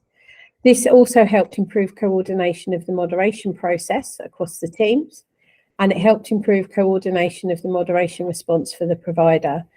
So the key change that we made was we appointed diploma moderators and subject moderators. So a diploma moderator was somebody who had responsibility and for the whole of the Access to HE diploma. So for example, a diploma moderator for science was appointed, who was responsible for the whole diploma. But within some of those, there were subject moderators appointed. So we might have appointed somebody who had specific subject knowledge in physics. And the diploma moderators and the subject moderators worked well together. They both produced an external moderation report, but the subject moderators report was a scaled down version of the overall external moderators report. And then both of these reports were combined and sent to the providers. So thank you everyone who embraced that model.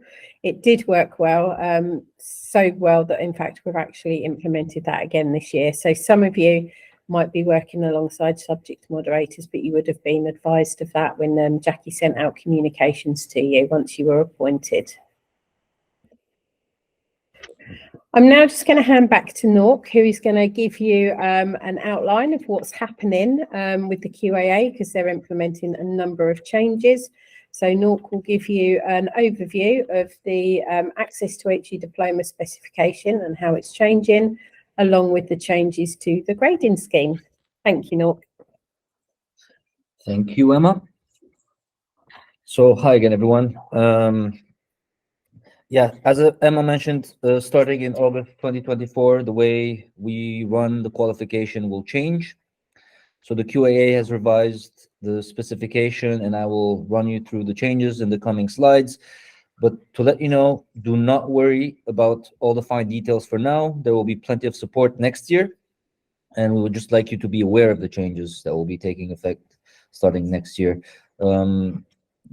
So everything we talk about now about these changes are not for this year that you will be going out on your visits. It will be starting September or August 2024. So let's start by talking about what is not changing, just to feel a bit reassured about what will not change. The diploma will still remain as a 60 credit overall, with 45 credits of these being level 3 and 15 at level 2 or level 3 ungraded units.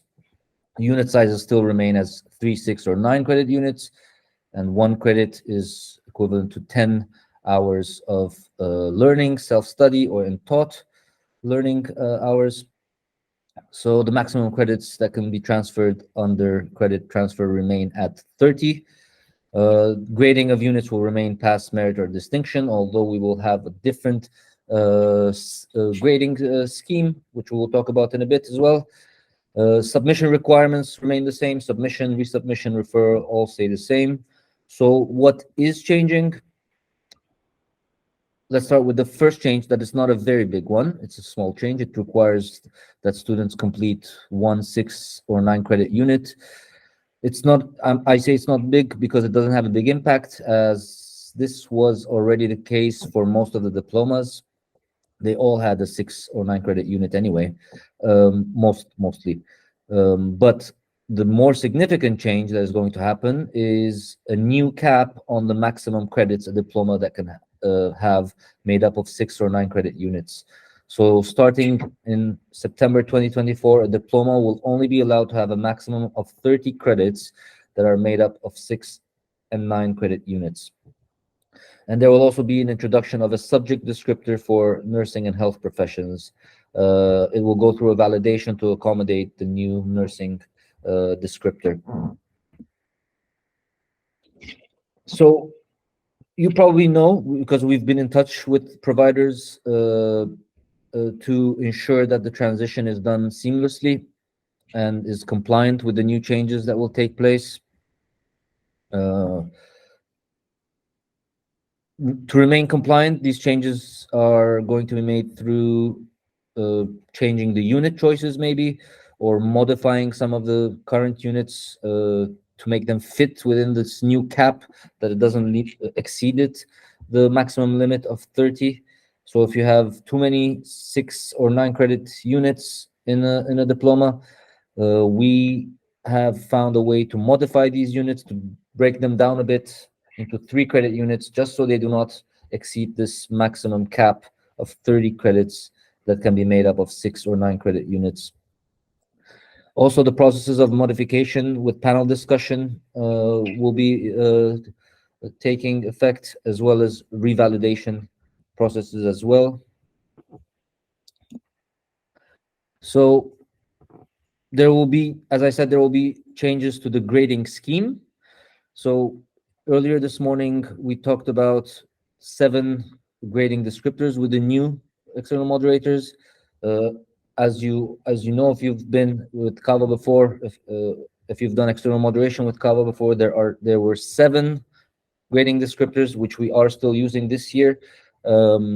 However, this will be replaced by 3 grading standards moving forward, and these 3 will be applied to all units. So whereas now, out of the 7 grade descriptors, we choose which ones are to be applied for a unit, in the future, starting next year, next academic year, there will only be 3 grading standards that will be applied for all of the units. And these are: one is the knowledge and understanding grading standard, the second one is the subject specific skill, and the third one is the transferable skills. The grading will remain as pass, merit, and distinction as it has. And unit grade will only be determined upon completion of all unit learning outcomes.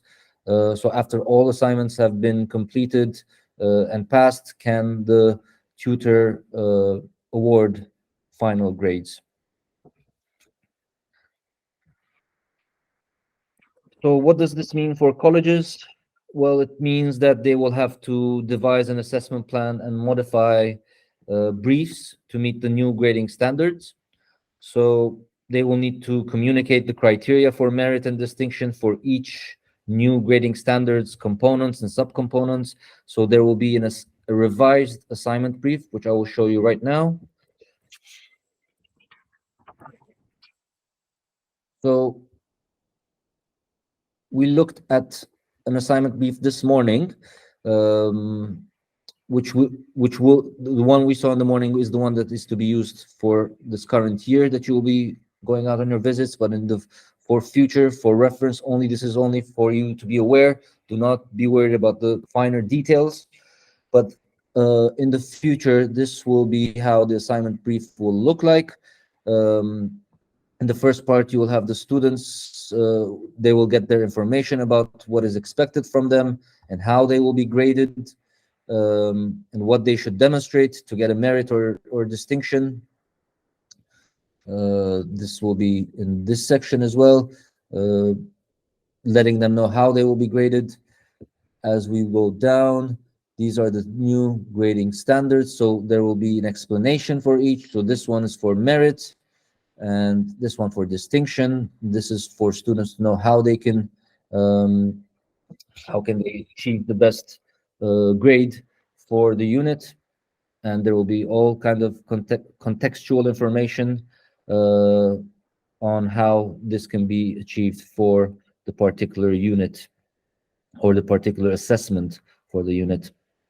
And if we scroll down further, you will see that this is a familiar assignment brief. This is one that we are using this year, and you will be using you'll be checking. Again, very quickly to remind you, submission date is quite an important thing here, because even if a student has handed in a really great work, but it was late, it will be capped at a pass. So the submission date is important to know. Unless they've asked for an extension, then the student can be graded as they would be without being capped at a pass. The assignment status is also an important one here as well, because this is the indication of how many assignments there are in the unit, and if they're all complete, then the final unit grade can be awarded. Another important thing, as we already do this year, is making sure that all the learning outcomes and assessment criteria are met. On the first submission here, you can see they have been, so it's been achieved. For the second learning outcome, you saw that there isn't one, so they resubmitted, and now they can achieve it. Sorry, David's got a question. David. Just asked him to explain a bit more about his question. Sorry, David. Did you have a question about? Let me have a look. I cannot see the chat. That's fine. I've just seen. Oh, put an explanation in it if Emma's you getting want to you, David, about your question on the chat. Thank you for that. Thank you for asking. And here you can see there's a general feedback section where the tutor writes their feedback, but also what has changed, as you can see now, is the 3 grading standards will be taking effect, and this is where the tutor will be giving them feedback against each grading standard and writing their comments, and then giving them a pass, merit, or distinction. And again, the way we find the final unit grade will be to find the midpoint. And now it will be much simpler because it's an odd number, so the midpoint will always be clear what it is. So moving on now, as we mentioned earlier, students will need to demonstrate that they have all met all the learning outcomes and assessment criteria before their work can be graded. And all assignments of the unit must be completed before grading starts and the final unit grade is awarded. So the role of the internal moderator is to make sure that the new assessments that are being handed out are valid, they're reliable, they're fair, they're fit for purpose. So the internal moderator's role is to review and approve that the assessment plans and assignment briefs are fit for purpose. They will also confirm that all the 3 grading standards, the new ones, are being applied in the assessment plan. They will also sample student work to ensure that the grading and feedback is being applied appropriately. And once assessment plans have been approved internally, they are then submitted to CAVA for review, and then they can be rolled out for students to start working on these assignments. So the role of the external moderator will be to sample the assignment briefs and make sure they are in line with the QA requirements. And you will sample student work and assessment practice to evaluate how well the new and revised grading standards are being applied. This is all next year, just a reminder. Don't worry about this for this year. This is all for next year. And these are, you will be receiving a lot of support to navigate these changes in due course. So for now, all you need to know is that these are the changes that will be happening starting next year. I will now hand over to Emma, who will be talking to you about the CAVA staff development events. And here she is. Lovely. Thank you, Not. Yeah, I'm just going to share with you some of the CAVA staff development events that are happening in 2024.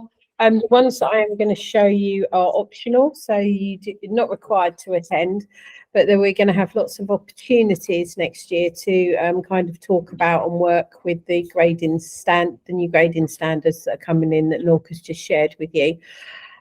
Information about our staff development events can be found in the newsletter. So I'm just going to ask Georgia if she can ping the link to the newsletter in the chat for us if anybody isn't currently signed up to receive our newsletter. So each month, and I believe the newsletter's gone out today, Georgia, is that correct?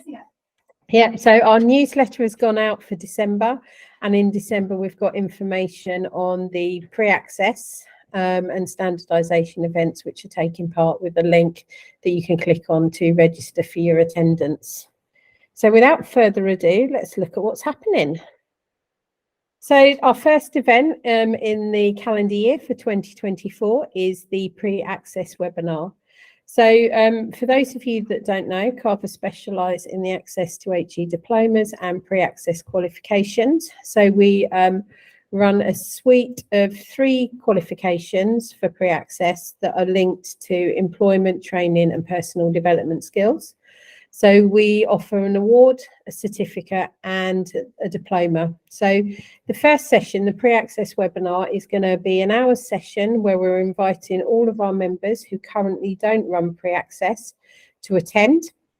It'll be a good opportunity for you to meet one of our other providers who's kindly presenting at this webinar to talk about their experience with pre-access and how it works.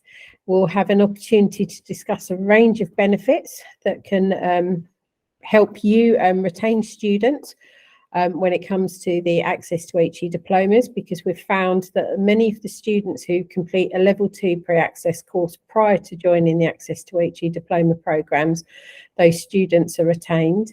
And it really helps the students to develop those important academic skills. So they learn things like time management, organisational skills. There's opportunities for them to enhance maths and English skills. So we'll be looking at all the wide range of different benefits that would be available. We'll also discuss in that time as well what the provider approval process is. So it's a paper-based document. We ask providers to put a proposal together for the qualification they wish to run, whether it's the award, certificate or diploma. Have a look at some of the units they wish to run and then let us know how they're going to deliver that programme. So it's very straightforward and more than happy to help anybody that would like to start offering pre-access qualifications. Your first point of call would be to attend that webinar on the 11th of January. We're also going to be running a pre-access standardisation session. So for any of our providers who currently offer pre-access, we'll be asking them to come together to standardise and look at some level 2 work. So we'll be looking at the different assessment methods which are available for level 2 qualifications and of which been used, looking at the strengths and the limitations of them, and we'll actually get to sample some of the students' work. We'd also like to invite providers who don't currently run pre-access to attend the pre-access standardisation if they wanted to learn a little bit more and see the kind of level of work that is being produced at level 2.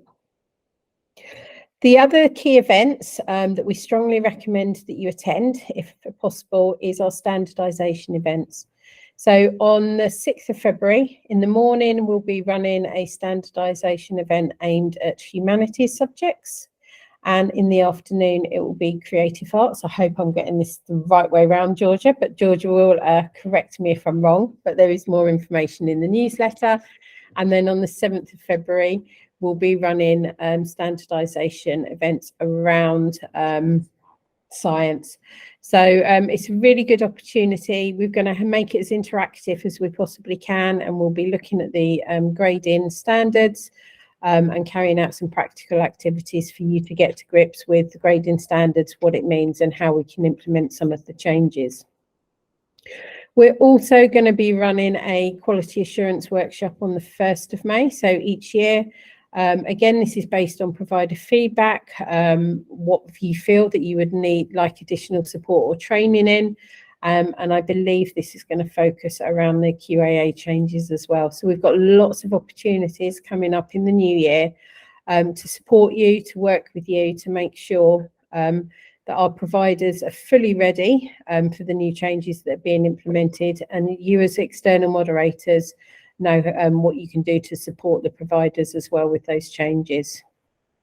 And finally, as we always do, we run the awards board workshops. So this is open to both providers and external moderators. It will be I think it's usually lasts about an hour and a half to 2 hours, and it will be an opportunity for us all to get together to start discussing and making sure that everybody is ready for the end of year. Any questions on our events schedule? I think it's all pretty self-explanatory, but if you have got anything you'd like to ask. Okay, it's all nice and quiet in the chat at the moment and no hands raised. So I'll just say that I look forward to seeing hopefully as many of you there as possible.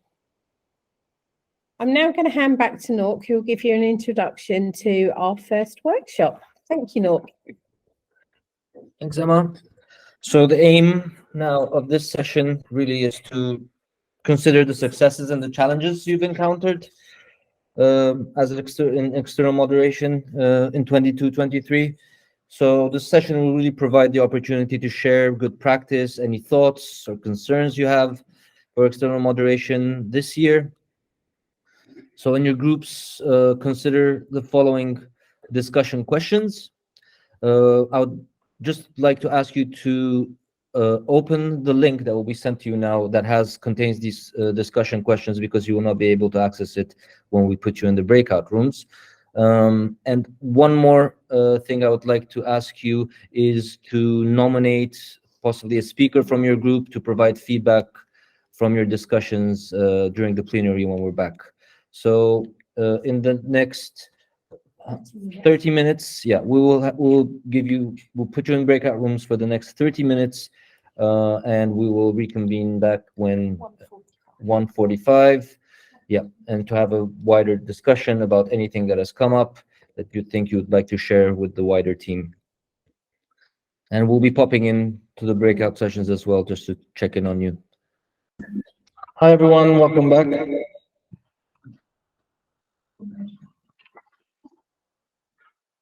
We hope you had a really good discussion in your groups.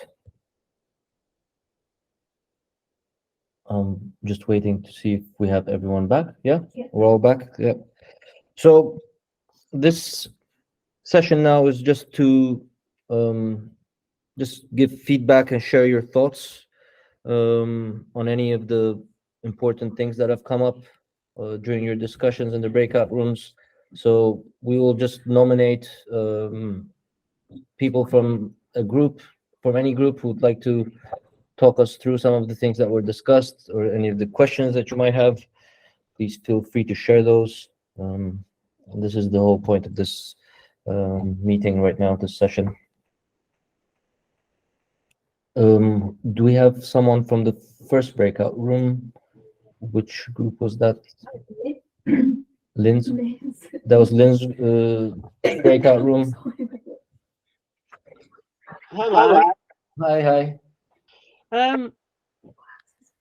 Well, we had lots of discussions, not necessarily going through all of the questions, but we kind of talked about how we went last year, how things were going for us. We actually found, the majority of us, that last year's moderation process was an easy process for us.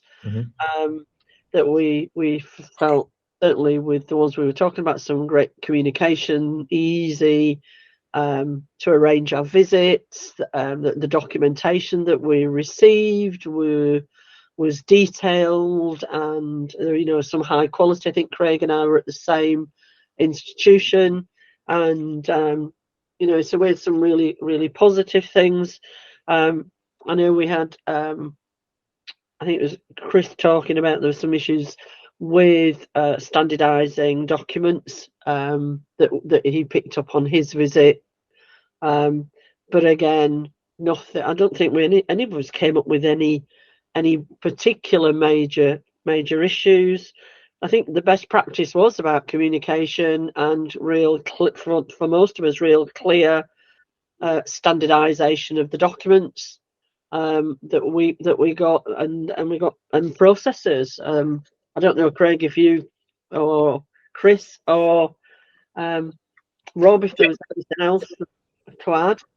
The standardization issue where I went was not, in my opinion, a problem of the course leader and the course itself. It was because the course leader was brand new, had never taught on or even done course letters, an access course, and therefore the fault in that wasn't the course leader. It was how that course leader had been informed and how his management had developed him in the first place, if at all. In other words, so he picked up on, was copying old practices, which didn't seem to have been put brought up by previous external moderators, so he'd been allowed to do that because he hadn't really been, because of getting away with it arguably historically, but also because we didn't seem to have each other thrown in the middle of this and said, do this without any guidance from management whatsoever. So that was my main issue on that, more than anything else. Not the standard of the work. Standardization was the problem of communication within the organization, arguably, and not, and that was the problem. Sorry, Craig, anybody now?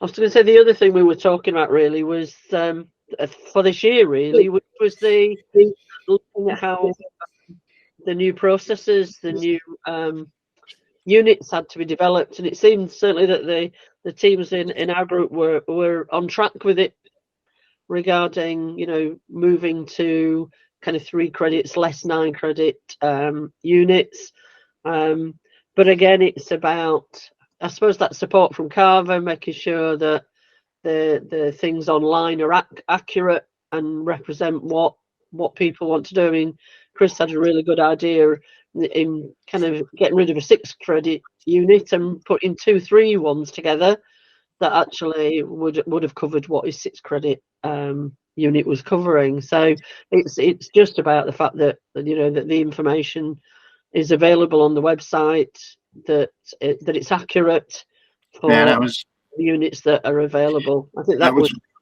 for this year.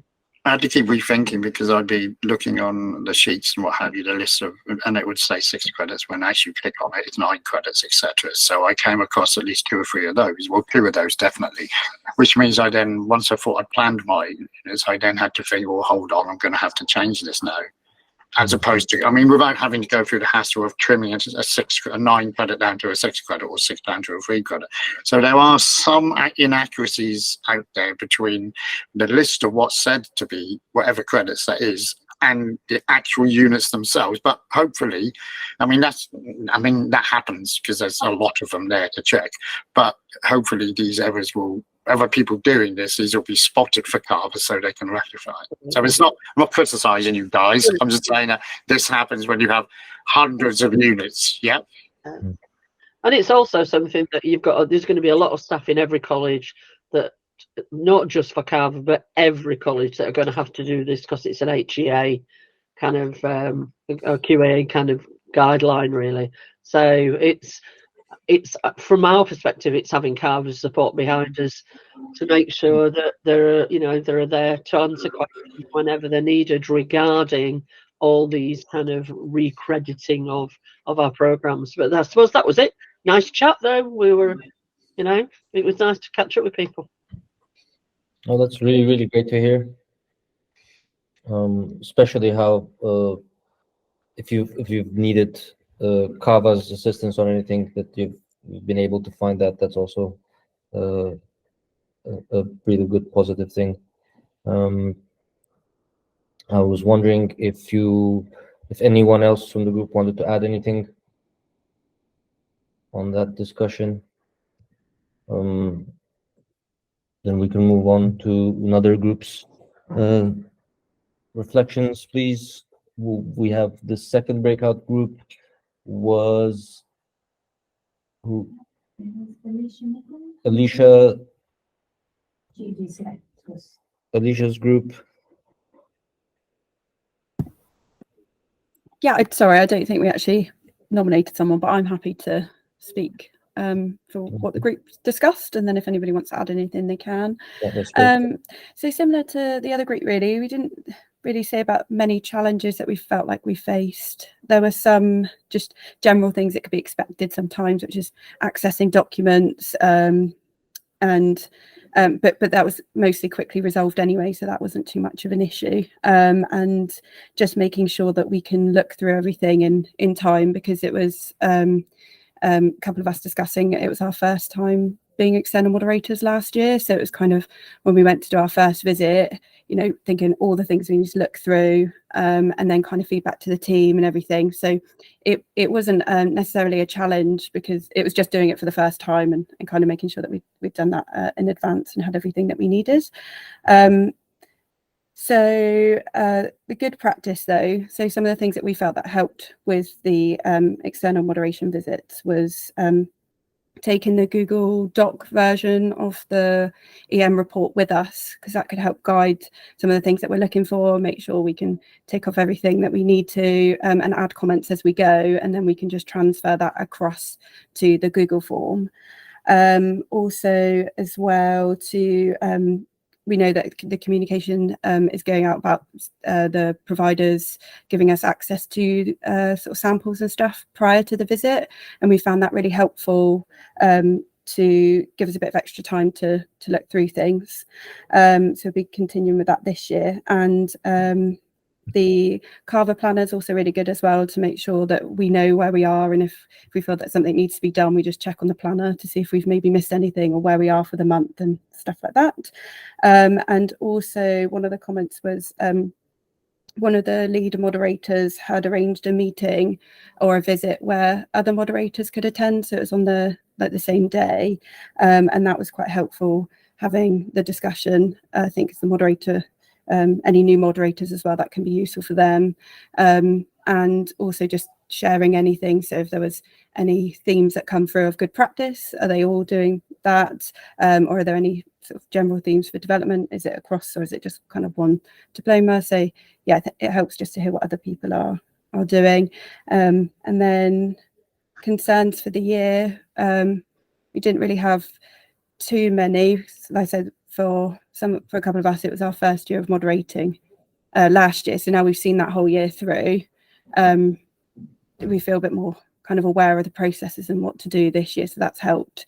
And then for some people that are new to external moderation, they're probably where we were last year of how's it all going to work, you're going to be able to see everything, but we know that all the information's there and support is available if we need it. So I think that's all I have to say, but if anybody else from the group wants to contribute or add anything at all. Thank you, Alicia.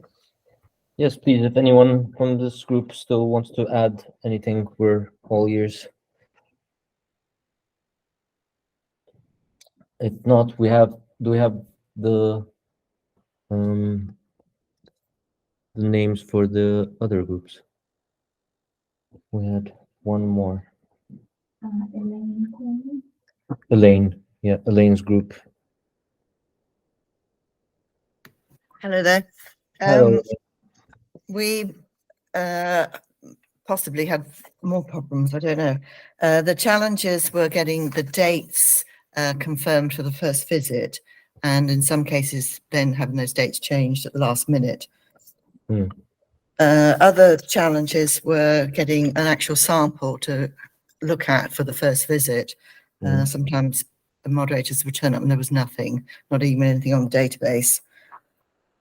And then probably a small problem, but work was appearing with grades after it had been moderated for the awards board, but the moderator raised that. But where are we? Successes were working with colleges against all the difficulties they had to actually get an achievement at the end. Having colleges respond to recommendations and then getting achievement was felt to be good. Would recommend people are clear about what they want, best practice, and make sure you've got the work available beforehand before you go. There isn't a lot of time on the day in which to look at lots of work, particularly if it's online as well. Paper-based can be quicker to get through, but it's better to have it beforehand because then you have a meaningful discussion, really. And we like the calendar as well. I think that's it. Anything else I need to add? And no, I take it from the silence and everyone's really happy. Thank you. Thank you, Elaine. I may have just one question with in regard to the challenge you talked about with the sampling. What do you think was the reason for that not being prepared, or were they just not aware that they need to provide the samples, or perhaps a the moderator who had this problem could answer that. Well, I Yeah, I raised I'm it more initially as than well. Gubby did as well, I think. Yeah, I'm more than willing to answer that. A lot of this is the first visit. The second visit, everything is available, plenty of time to have a look at. But you really want to have a. I mean, my gripe really is with a lot of colleges doing 3 credit units, nominal 30 hours in terms of the contact to cover the material. In a term, they should basically have 4, possibly 5 3 credit units done, marked, internally verified, moderated, marks uploaded onto the CAVA database to allow us to make a selection of which student we want to have a look at. But in many cases, I've found that possibly 1 assignment has been done in that time, a 3 credit unit, maybe 2, and this is going into March when I make my visits. So not having them available means there's a lot more work to do in the second visit. Yeah.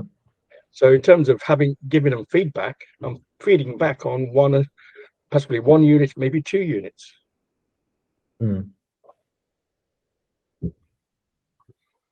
Yeah, and this is really what the assessment schedule is there for, right? It says exactly. Yeah.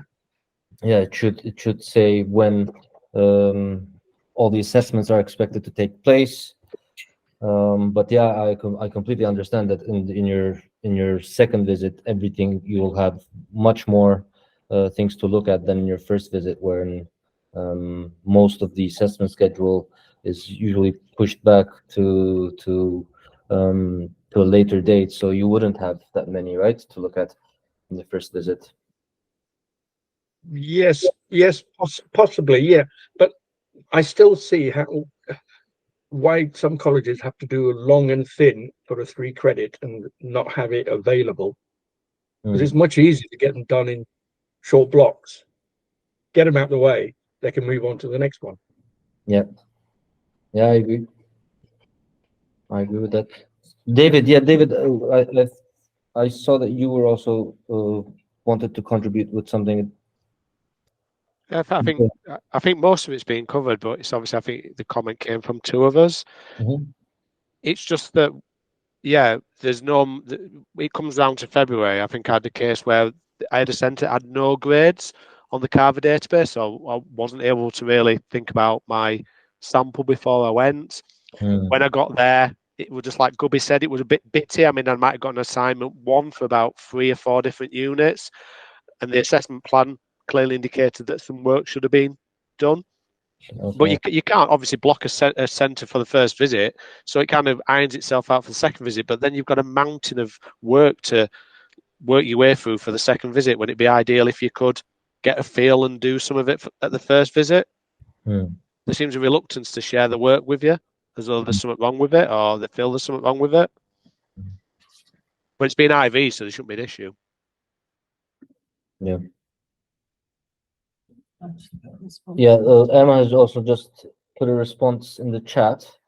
Do you want to maybe read? Yeah, I'll read it out. Sure. If you're in a position where there are no grades on the database, please let CAVA. Yeah, no, so we can support. Yeah. Yeah, we can chase them. Yeah, exactly. We can chase the colleges and ask for anything that's missing. And she also wrote that there's guidance in the Red Book if anyone is unsure of how to ask for the sample yet to be labeled. Thanks for that, Emma. Is this time? That's our final break, yes. Yeah. Yeah. Should we go for a break? Is anyone want to add any last points before we go on a 20-minute break? I guess you're all ready for a break. Okay, welcome back, everybody. Thank you for being back on time. We're now going to move into workshop 2. So our workshop 2 is a day in the life of a CAVA external moderator. So the aim of this exercise is to consider a day in the life of an external moderator to help you prepare for your upcoming visit. So we know some of you are very experienced moderators, but it'd be a really good opportunity for you to support our new CAVA external moderators, and also to pick up some possible hints and tips for things that you might not potentially have come across on your external moderation journey at the moment. But there might be opportunities or you might encounter these further down the line. So what we would like you to do is to imagine that you've just been sent your contact details for the course that you'll be externally moderating, and you're required to make the necessary arrangements to carry out your visit. In your groups, we would like you to discuss and identify the different stages of preparation, activities that you will undertake during the visit, and activities that need to be in place after the visit. We'd like you to consider any different challenges that you think you may encounter when planning for and carrying out your visit. And from the conversations that you had in the last workshop, there were some that you could potentially focus on and develop strategies for overcoming these challenges. Georgia will post the link in the chat for the workshop instructions, and on that document you will also find links to the EM report template, the EM aid memoir, and some information around meeting access to HE students. So please use those to further your discussions. We'd also like you to think about any other activities that you may be asked to participate in as a CAVA external moderator. Once we've completed the final EM briefing on the 19th of January, we will collate everybody's responses, and we will share almost like a checklist with you of the different things and activities you should be involved in regarding preparation, actual visit on the day, and follow-up action afterwards. George is going to put you into different breakout rooms so you get the opportunity to meet some different people. Georgia, are the breakout rooms ready to go? If you just let them know, I'll also come into each one to give them a Google Doc to Yep. Thank you. So Georgia's, we're going to allow 40 minutes for this activity. So there will be a countdown timer in the room, and Georgia will also be posting a Google Doc for you to collate your responses. So she'll pop into every single breakout room, just check that you're all okay, and share documentation with you that you can then pre-populate. At the end of the 40 minutes, we would like you to come back to the main room where we'll be working, asking each group for feedback. So if when you're having your discussions and making your notes, if you could think about nominating a speaker or a couple of speakers for each group to share your discussions with us.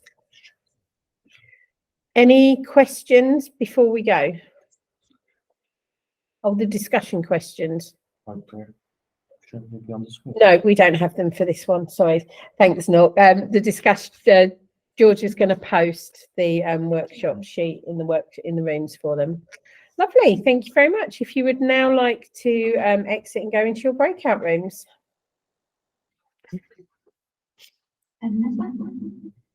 Oh, we've got echo. You done? Yeah. Lovely. Thank you, everyone.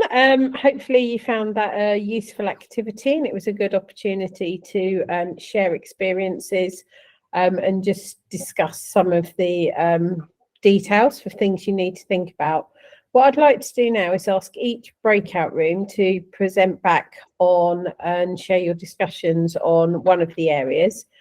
So if we start with breakout room number 1, if you could talk us through the discussion you had regarding the preparation for the visit, and then we'll ask group 2 and 3 if there's anything in addition that they would like to add that perhaps you hadn't mentioned.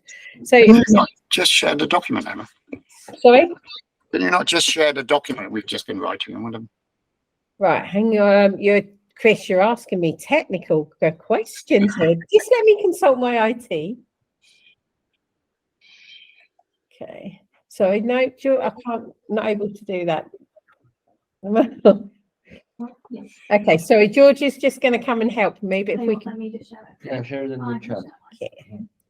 Yeah, I'm good old-fashioned pen and paper, Chris. Of course, that would be my preferred, but Yeah, so if you're asking me to share something, it's a kind of a. thrown me adrift a bit. But yeah, you can see now that Group 1 have put their notes up for before the visit. If I could still ask somebody from Group 1 just to talk us through it and the kind of... Well, I'll carry on if nobody minds. But yeah, initially, I think the first problem is actually agreeing a date. And because one of the problems with visits and what have you on site is that from my point of view, I teach most of the week and I have one day off, and that's a Thursday, so I have to say I can't necessarily cancel teaching, and a lot of the other people are probably in the same position. So it's about it has to be a Thursday for me this year.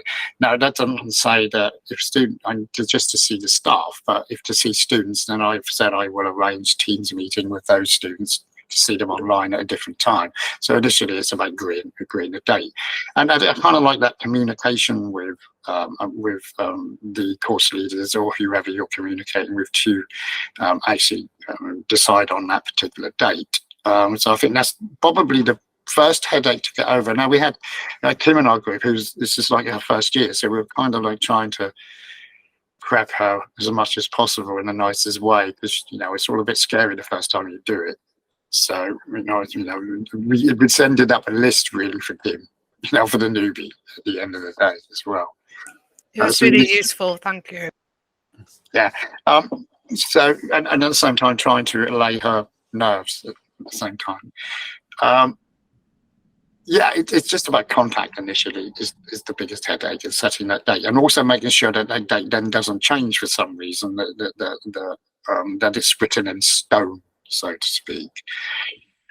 And because you would obviously, in terms of seeing the documentation, you would like to see that documentation at least a week to 2 weeks before your visit, and you'd like to see the documentation before your visit, so you don't spend most of your time when you are visiting looking at documentation. Of course, that also depends on the nature of that documentation. We were discussing that there's what Kim's looking at might mean that the course she's doing, she might have to have no choice, but because of the size of the files or the types of files, may not have a choice but to see them on site. But most of us probably just see print documents, just see essays, etc., or PowerPoints and that sort of thing. So it's about making sure you see them beforehand, so you're prepared with all the questions before you get there, and that makes sure the database is complete. If you don't have anything in the database, last year I didn't have anything in the database for the first visit, so I basically I could get to the database, but no, the grades were put in, so I just randomly chose 6 students, but I couldn't do that based on some sort of grade spread because the database wasn't complete. Now they said they had problems with the database, which I'm not necessarily going to disbelieve, but certainly is encouraging to make sure as many grades are in the database, and also looking at, because it should be on their college area, there should be their assessment schedule should be there, Emma, by now. Yep, we've the assessment schedule should have been uploaded to the provider sites, but if anyone's missing one, just let us know, because we've got a tracker here at CAVA. It's important to look at the assessment schedule, look at the units as well. If you're first to this, if you're new to CAVA, look at the units and see what sort of assessments you're likely to find out, likely to be getting, and how many you're going to be getting. But look at when you arrange your visit, you should try and arrange your visit so that at least a lot of assessments should be in, and it should be in the database. If you look at the assessment schedule, you'll know that certainly if they're now going to be, a lot of them are going to be free credit. I think my courses have moved towards that model already this year. You need to know how many you're going to be seeing in the first semester, so it's important to look at the assessment schedule and know that you're doing all this, what you expect to see. Clarify how they're sharing these things, if they're on using Teams, if they're using OneDrive, however they're deciding to, and making sure that you can get access to these things, making sure that that's not problematic. Some colleges may be using their own system, which can sometimes be problematic in terms of accessing. And again, this is, I think, important, is if you're the first time doing this, in terms of your inexperience, that read last year's reports so you can see if there were any problems in the first visit and whether or not those problems were solved. So if there are any problems which are likely to be repeated, if you're new to this, last year's reports are going to be able to guide you to do that, what you should be looking for.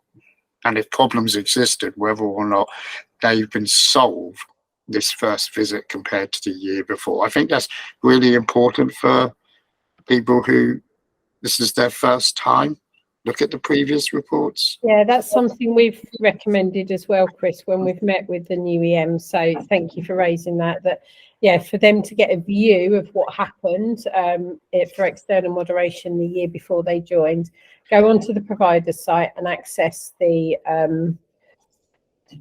external moderation reports, but also look at the DQRs as well, because the course leaders would have put a response to the actions on the DQR. So we've got a wealth of information and resources out there for you to tap into.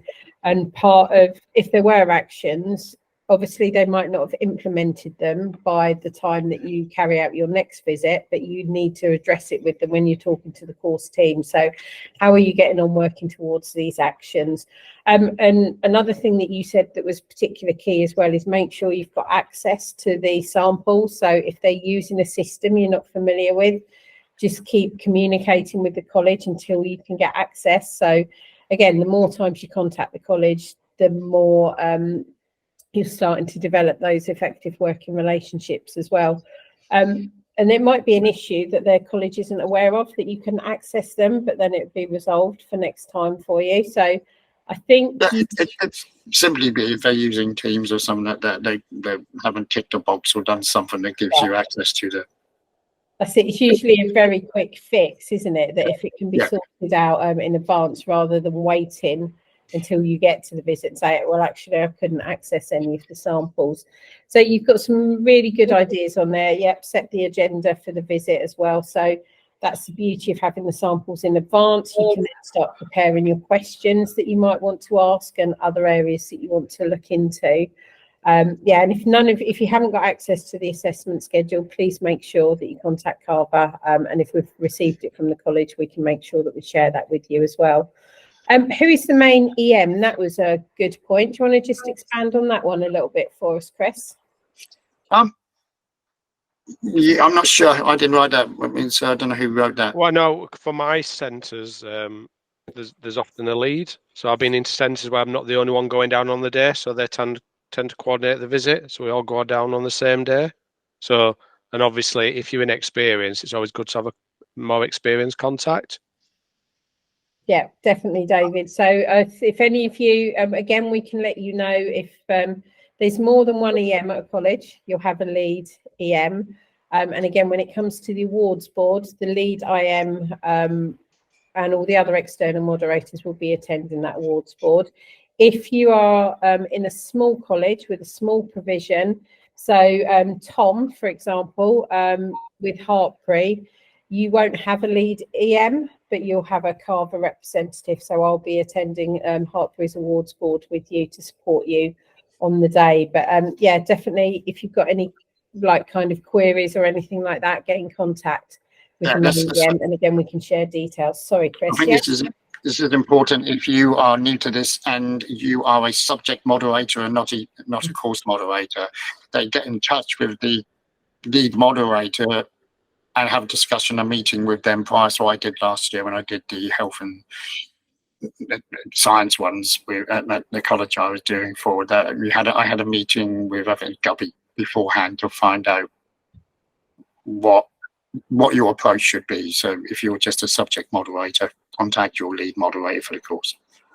Yeah, I think all the new EMs are diploma moderators, but yeah, that is a very valid point. Thank you, Chris. And all our lead EMs are very approachable as well. So yeah, please just use the resources, use the contacts you've got, and obviously use us here at CAVA as well.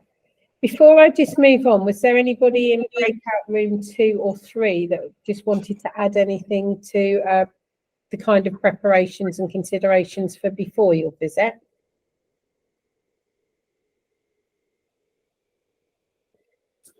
Just looking at the notes myself. Sorry, Emma, can I just come in there? I think of course you can. We have a little bit more. I know a lot of moderators want to sample stuff at their first visit. I think it would be better if some of those samples were available online, so that they could be done prior to the first visit. Yeah. Because that gives the moderators more opportunities to spend time with the students and asking them questions and get feedback from them. And it gives moderators more time to actually feedback properly to the course team and the course leader of where any issues may have resulted. Because while you're there, you get very little time. You're there for 2 hours or 3 hours, and that time flies very quickly if all you're doing is sampling work while you're there. Because if you can get it done beforehand, you would have finished the majority of your report right beforehand. I think you should basically insist on seeing it beforehand, to be honest. Yeah. If they should be available beforehand. If they're uploading marks on the CAVA database, they've got everything already up there. They should have at least some of the assessments available beforehand. Yeah. Because they have them all available for the second visit online. Yeah, no, definitely. And, you know, that's down to you to make that contact with the college and start opening those lines of communication as early as possible. But if you do have any problems, just let us know. I see, Lynn, you've just turned your camera on. Would you like to add anything to this discussion? Just exactly what you've just said. That's one of the things that, you know, about getting that, arranging to get that work prior to the visit, if that's available. It depends on the kind of thing that you're looking at, really, whether you can get that online. But certainly in the group that we were in, we said that was made accessible to us. It's often quite in short supply for the first visit. You tend not to have too much of it, but we had ours earlier. So the only other one is just ensuring that the students are going to be available as part of that that first visit, so that like Gubby says, that you can actually spend some quality time finding some information out, rather than it being a rushed visit, because you need to spend a lot of time reviewing the work. Yeah, definitely. And if you've had the work in advance and you're kind of planning the questions, and if you identify any gaps, you've then, you know, you could give the college a heads up to say, you know, I'd like to discuss these particular areas further when I'm with you. And it's also an opportunity, especially for the new EMs, to kind of get a feel for the college, get a feel for the course team that you're going to be working with, find out how the students are finding the experience, and really kind of get to grips with the policies and procedures that are in place. Like many of you said, there's not always going to be lots of work for you to view. So, you know, take that opportunity to look at the quality assurance processes and find other things out. Lovely. Thank you, Lynn. I was going to say, sorry, Emma, I think the other thing we also said was that a number of us did was actually print out a paper version of the online report, because there are so many little questions in it that often you forget, you know, like, you know, how many students have had extensions? Does anybody have any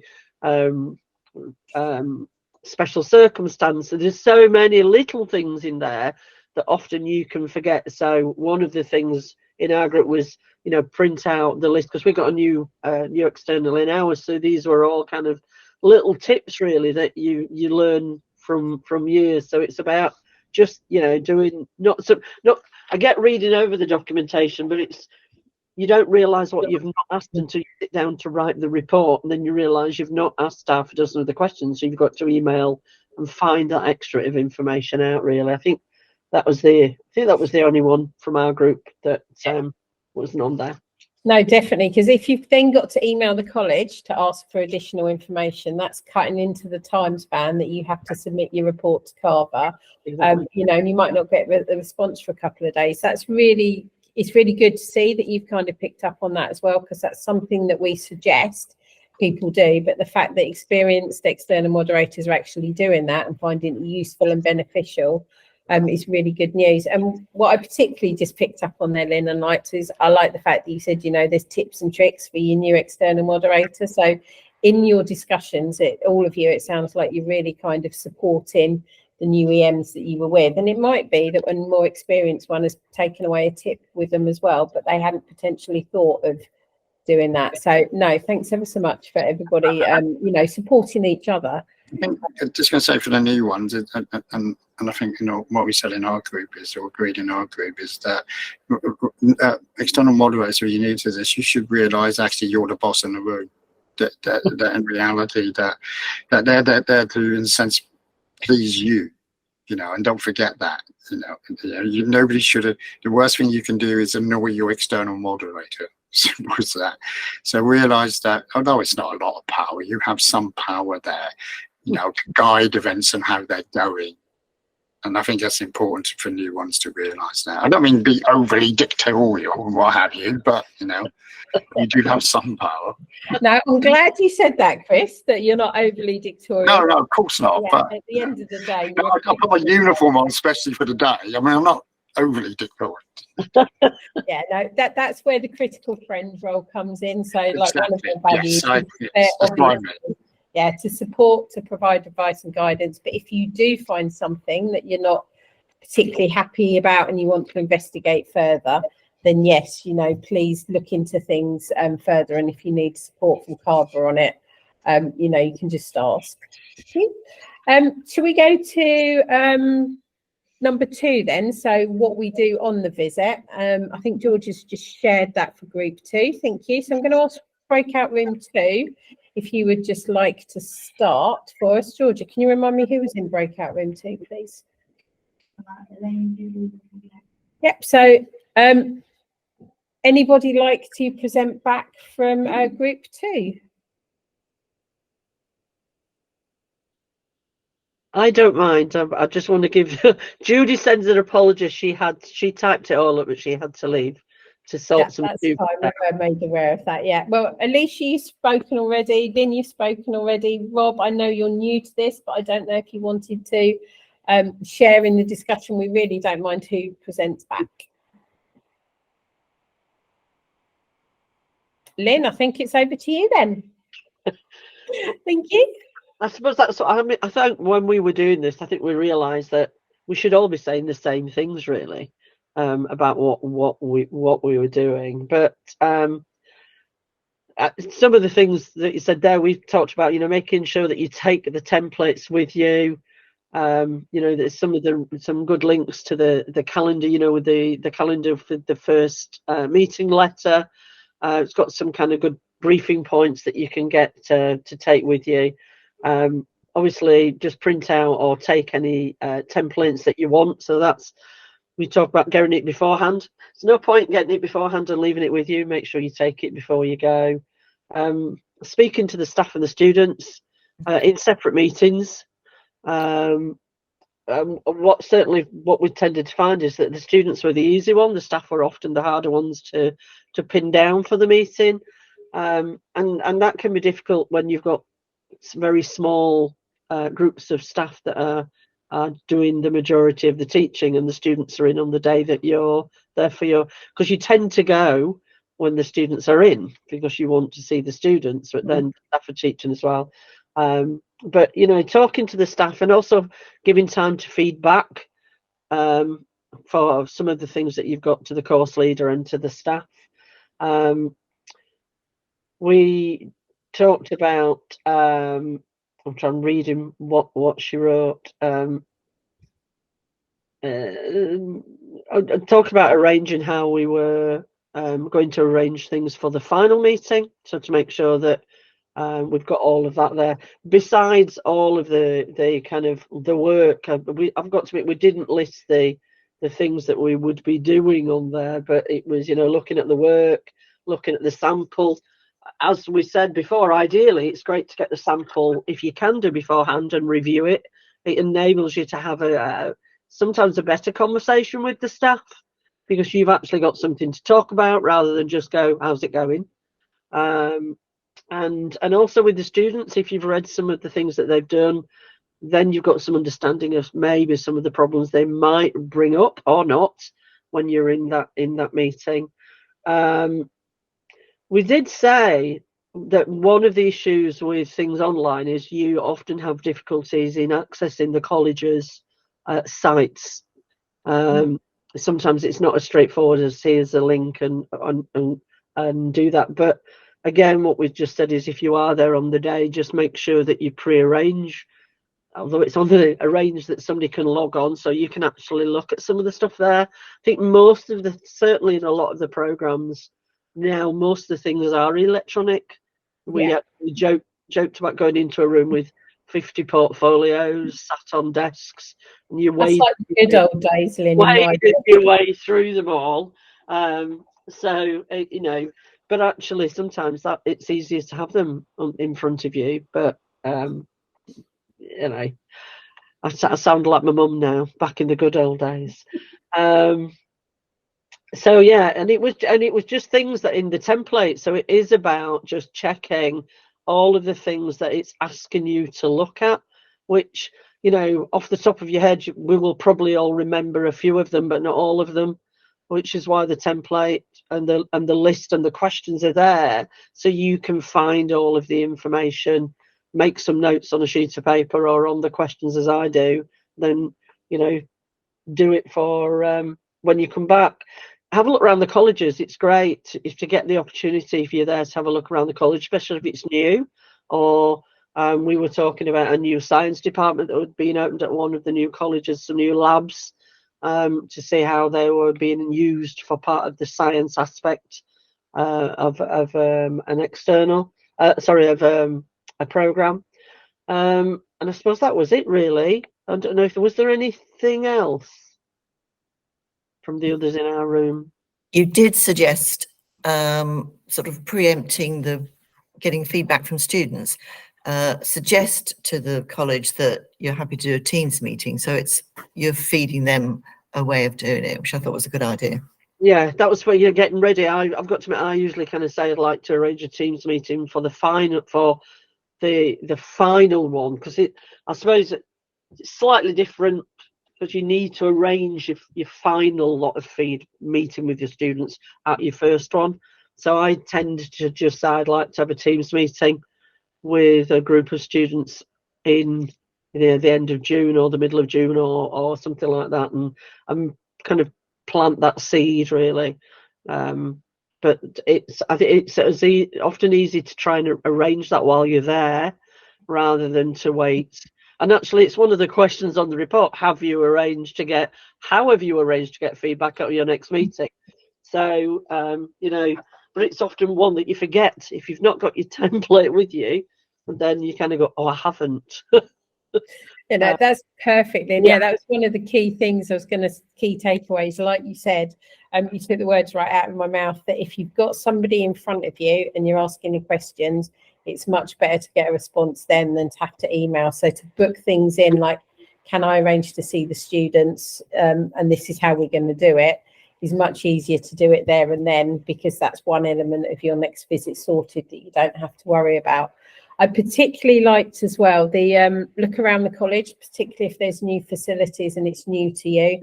Again, walking around the facilities and being given a guided tour is another opportunity for you to kind of ask questions in a less formal setting as such. You know, and it's an opportunity for the college to showcase their facilities. I did pick up on the fact that you said that there was some new science facilities somewhere. Can you just tell me a little bit more about that? That was me. It's a college I went to last year. They'd got science labs, but the students said that they didn't really have a lot of science, enough practical. So I just wanted to make sure, because I know that the course is expanded a bit, and I want to make sure they've got science running properly.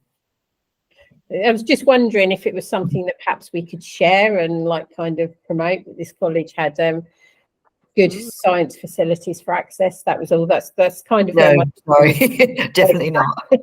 No, right, okay. Thank you. Maybe next year, Elaine. Maybe next year you can.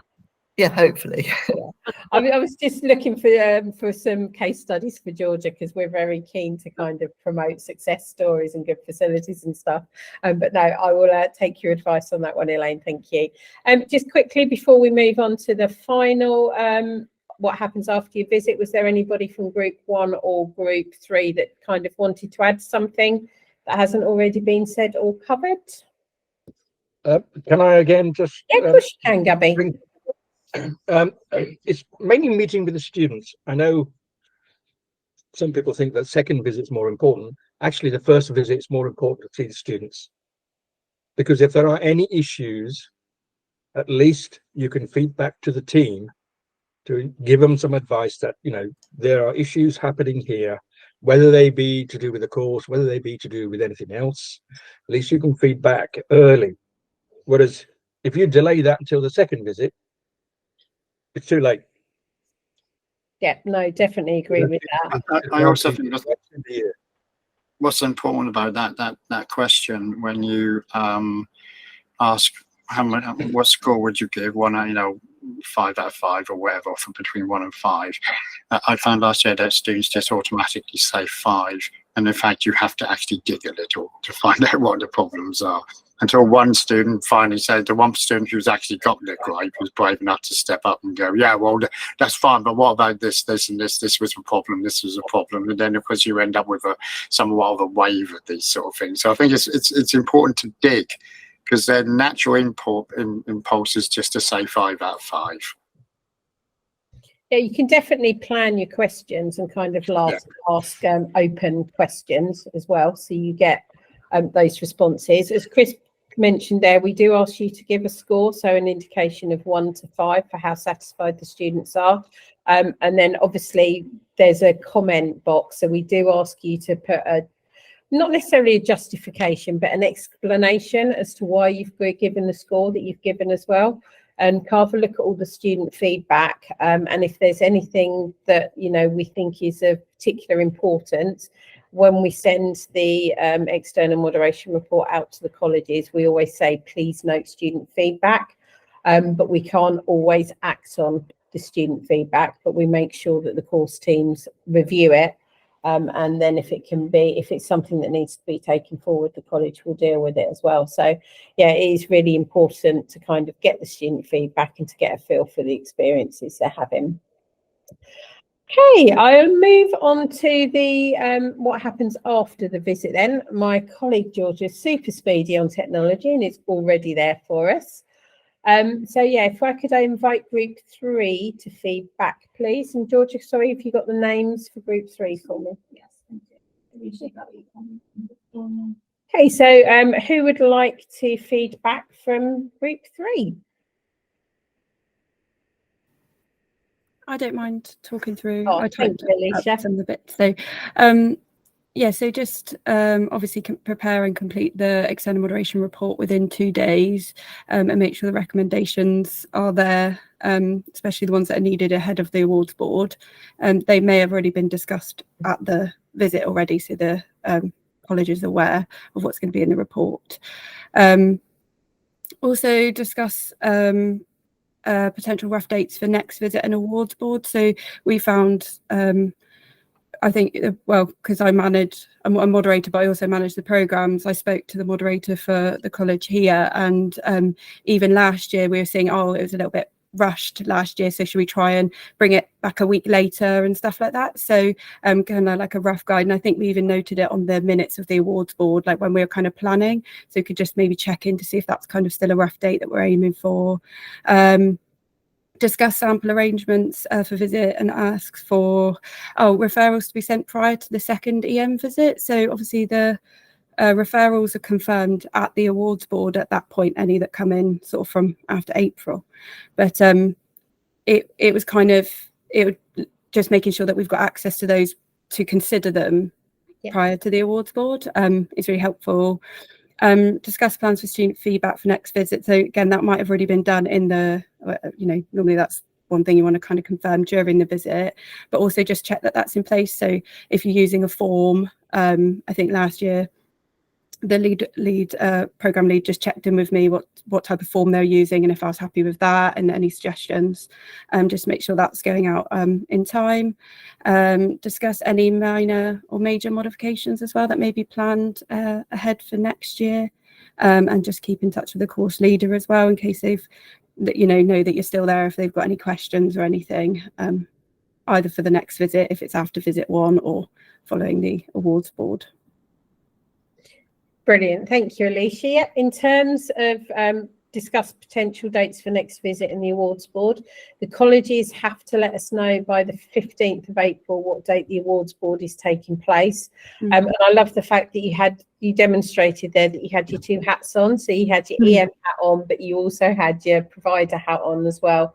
If you've got the people in the room that can help potentially make the decisions, there and then it's much easier to discuss these things in person.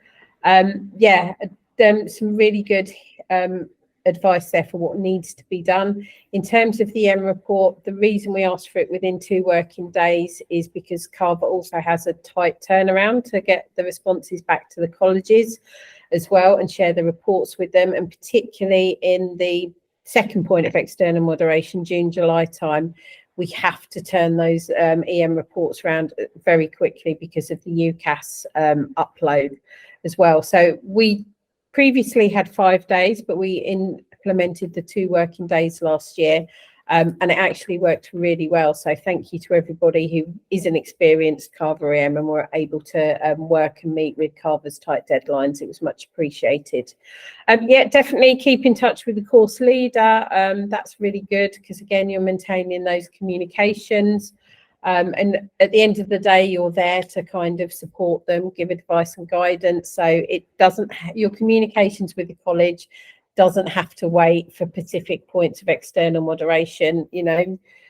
We did have last year an external moderator who visited one of our colleges, who then went back and did a guest talk as well to the students. So we had a business external moderator who went into the college that they were externally moderating and did some kind of enrichment activities with the students as well. So that worked quite nicely based off the relationship that the 2 external moderators and the course tutor had developed. Before we move on to the next thing, is there anything from group 1 or 2 that you would just like to add to the notes that group 3 have made?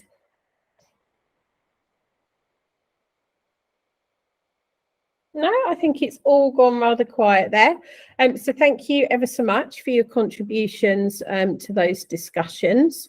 And for the new external moderators, I hope you're going away with a better understanding of external moderation, and hopefully you've had the opportunity to all kind of network today. The time has come now for us to ask you if you can just spend 5 minutes completing the evaluation form for us. So Georgia is going to post this in the chat for me now, I believe. Lovely, thank you. So if you could fill in the evaluation form for us, and if there is anything you would like us to get back to you on, so any comments you make that you would like a response from CAVA for, can I please encourage you to put your name and contact details there for us. And once you've completed your evaluation form, we'll just give you a couple of minutes to do that. We'll just take a final opportunity before we leave to answer and address any questions you may have. Okay, so you've just got a couple more minutes to finish filling in your evaluations. Thank you for doing that for us. Before we sign off, does anybody have any questions that we can answer for you at this stage? Yep, Chris, please. Okay, I've looked at the provider database, and for one of the courses I'm doing, they swap modules. From last year they were doing sociology modules. This year they decided to do psychology modules. I looked on the database and it seems like they've got a learning break student coming back who seems to be doing the modules from last year. So she's doing the sociology modules from last year. So in terms of external moderation, do I have to specifically look at that person because they're doing something different and maintain consistency with last year? Is that something I can just generally ignore, or do I have to include them in my sample? Okay, my advice would be to include them in your sample so you can just check, but I will double check with Barbara and Jackie for you and get back to you with a response. But if it was me personally, I would just want to make sure and check. I was going to do that. Student. Okay, thank you. Thank you. You're welcome.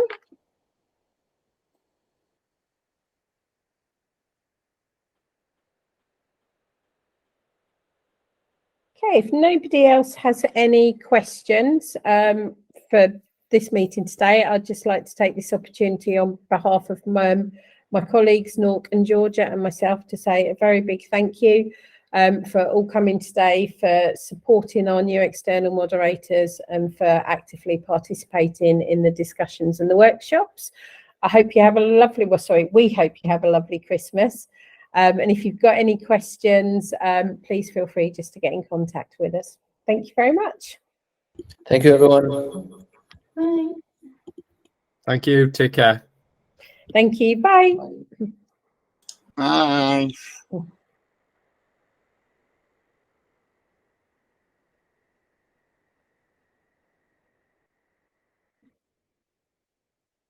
Just